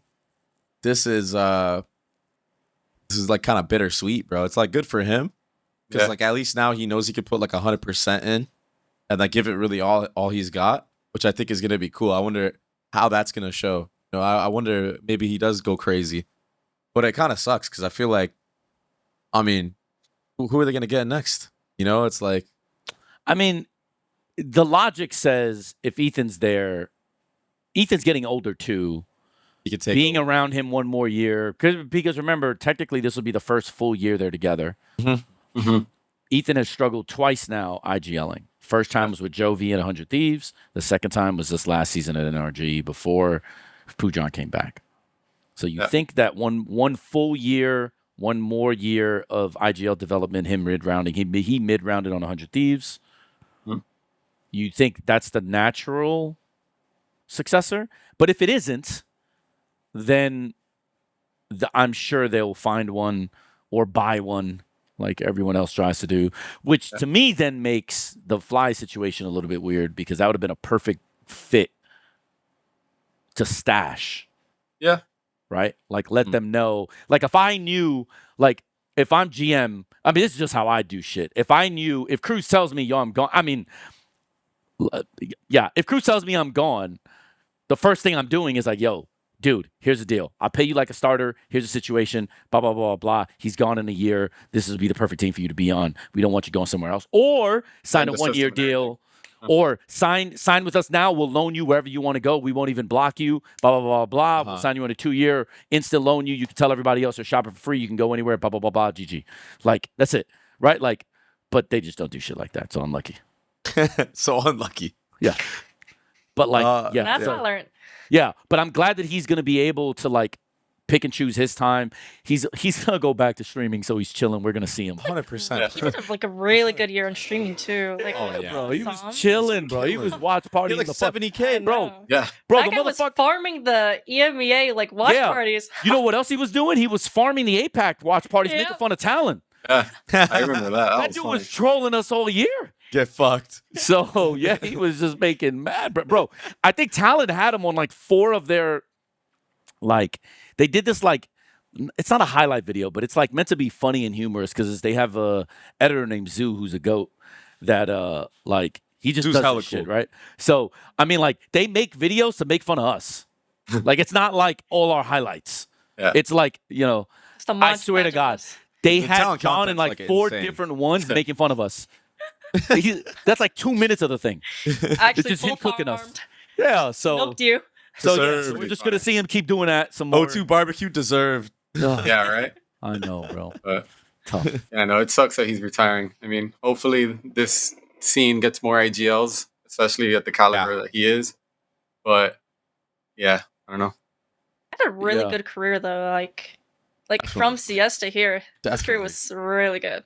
Yeah, man, the long one too. He's been around. I Mhm. mean, the first time I met him, the first time I knew of him was 2016 Columbus because we were in that same tournament. And actually, kind of a funny story, which Baby Bay. I helped Nitro and Hiko in Simple because I was like, even though I was on Flip Side, those are my boys. Hiko had just finished playing for us on Flip Side. So I like helped them prepare for CLG and LG. So like my first time knowing about FNS was that team because Ethan was on it too. Mm-hmm. Yep. So it was like, that was my first time ever hearing about him. And then, from there to now, it's just like, dude, that's like a long, successful career. So it's been Thank God for Sam too, getting him into it, because like otherwise, like I think he talked about it. He was like he never saw himself being a streamer. Like he never saw it, but then it's just like Sam just opened his eyes. He was like, "Yo." He had like the funnest year of streaming as Yo. well. Sam is just unfair though. Sam just like turns it on and everyone is just like glued to him. Yeah. So it's like, Dude, he grinded that shit though. yeah. Oh no, for Yeah. sure. Speaking of grinding, SUYGETSU is rumored to go to KC. That's gonna be. I Bro, think KC's Sigetsu going and all Shao out, to me are incredible players, and I'm But for sad real. that they're splitting up because those two as a duo are so skillful. It's insane. Yeah. So, dude, great signing by KC. bro. And what they now they have Sodhawk and now Sigetsu dude, this roster is gonna and be Martine. JC is getting And Dude, Martine. This roster's gonna be Martine's- fucking crazy. Martine is so insane. He's so Yo. good, bro. Yeah. But the French Like, not a lot orgs of are people going talk ham about him. right now. Yeah. The French orgs right now, because next year, I don't know are we allowed to say that where it's gonna be next year?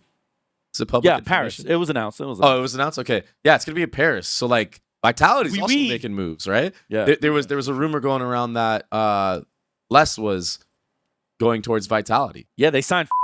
Oh, yeah. Yeah, like yes. Yeah. I don't know if we're allowed to say it yet.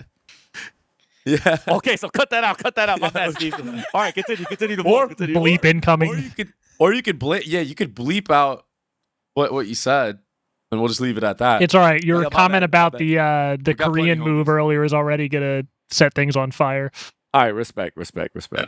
You can got that too if you want. Have a bleep 'Cause I know it's here or anything. You didn't leak anything. I don't even know what you're talking about, but I just know the way you said Yeah, it's going you to send don't. people searching. But definitely bleep the Wait, faded how one does for Jesus sure. not know what we're talking about? Throw you on People the haven't cam. seen me on camera in a while. They don't even know what the fuck you're talking Yeah. about. Well, now they do. Jesus. Look at him. Steve, look at Steve. Look, that's Look at his hair, Jesus, look at his bro. hair. That's if Jesus Talking was about the from way Jersey- I look. If Jesus was from if Jesus was from Jersey, it's Jersey that guy, Jesus. bro. That's right, bro. Jersey Fucking Jesus. Steve, bro. That's why when Steve tells me what to do, I just do it now. I just don't even argue. I argued against it for many years, and I was just wrong every time. Now I just go, yeah, bro. What you want me to do, Jesus? All right, done. Thank you, my son. Word. The last thing I want to talk about before we wrap this up is going to be ZETA getting a verbal agreement with FENNEL for like basically the core of that team, which is like pretty fucking cool in my opinion. Mhm. Yeah. This is Yeah, pretty interesting. I mean- Like it's like one Japanese team is taking core of another Japanese team, isn't it? Yeah. Right? I thought it would be Riddle Order. Actually, I'm surprised. So that means that I Riddle know, Order Riddle- must be Riddle staying look- together. It'll look Mhm. good. Riddle man. is so good. The reason they lost was just because it was a bloodbath this year, and Sinpreza should have lost too. Boom. That was the. Oh, I'm that sad was we such didn't a talk about it today. crazy last. That is So, by yeah, that's far. we can talk about it right now. Yes. Actually, talk about it right If anyone has not seen it, that is by far the best Valorant I have ever seen in my life. Not only were members of Talon watching it, talking about it, like, bro, even my GM was up to watch that shit. Like, I was in America. I was up at like 5 a.m. fucking watching that. That shit was litty. Crazy if you haven't seen it. But the TLDR is, so like, me and Cruz had a discussion about it. Boom showed so much heart that whole series Mhm. because they were getting the shit kicked out of them, and you could tell they're like trying to still sweat it out. They never gave up. They never said die. The third map, they swung back in their favor. Then they just completely steamrolled. The fourth map, boom. The fifth map, in my opinion, not the best Valorant, but it was entertaining. Overtime game 5, you'd Bro. love to see that. First off, if I'm Crazy. Boom, Yeah. I am. How I feel about O2 Barbecue pales in comparison to what they fucking feel. They're up, if I'm correct, 11-7. They won pistol on second side. They're up. They're 8-4, 11-7 on Bind, and they lose. Oh my god, it is insane, bro. The amount of throws. Now, in fairness, Sinpreza also kind of stole some crazy clutches, bro, by Sinpreza. But Sinpreza's also not playing well. It is fucking an amazing battle of styles, what that series was. But Boom showed so much heart because no one believed that they would be there. As a matter of fact, most people thought it was SPG, Riddle Order, Full Sense. Mhm. Those are the only real teams that had a chance to win. So for Boom to come all the way out there Yeah, and that do was what they got to do, that shit was crazy impressive. And then in the finals, down 2-0, to bring that shit back against a team that didn't lose a fucking map, and then have an 11-7 lead. Admittedly, they pulled a Talon. That's unfortunate. It is what it is. They're going to regret pulled a that for the Talon. rest of their careers. But it was still an amazing game to watch. And then in overtime, they're still clawing it back. I believe in overtime, there was a 1v3 by SPG that I think was the nail in the coffin. You can, in overtime, clutches are, to me, in like real Magnified. life, they double the value. That's why Yeah. Hiko to me forever was so important because of how 100%. good I know he was clutching. People still don't remember. This motherfucker Hiko in a grand finals of a tournament went 7-0 in clutches. Dude, that's crazy. We in Berlin in Berlin, everybody remembers the one against Icebox one. The Icebox yellow. Gambit. Yeah. Yeah. Everyone, that motherfucker did that in that tournament like 3 more times. This is why clutch players, or 2022 Derek, this is why clutch players like that are worth so much. Yep. Because moments like that are not just clutches. They change careers, they change lives, they change stories, they change narratives. Yeah. And being able Like- to reset too for the next round right after that. Like, Bro, SPG got insanely fortunate. They were, in my opinion, the best team in Ascension. However, they have to admit, Boom fucking played their ass off, and it was so fucking good for Valorant because that shit by far the best series I've ever watched. Especially And that for tier 2.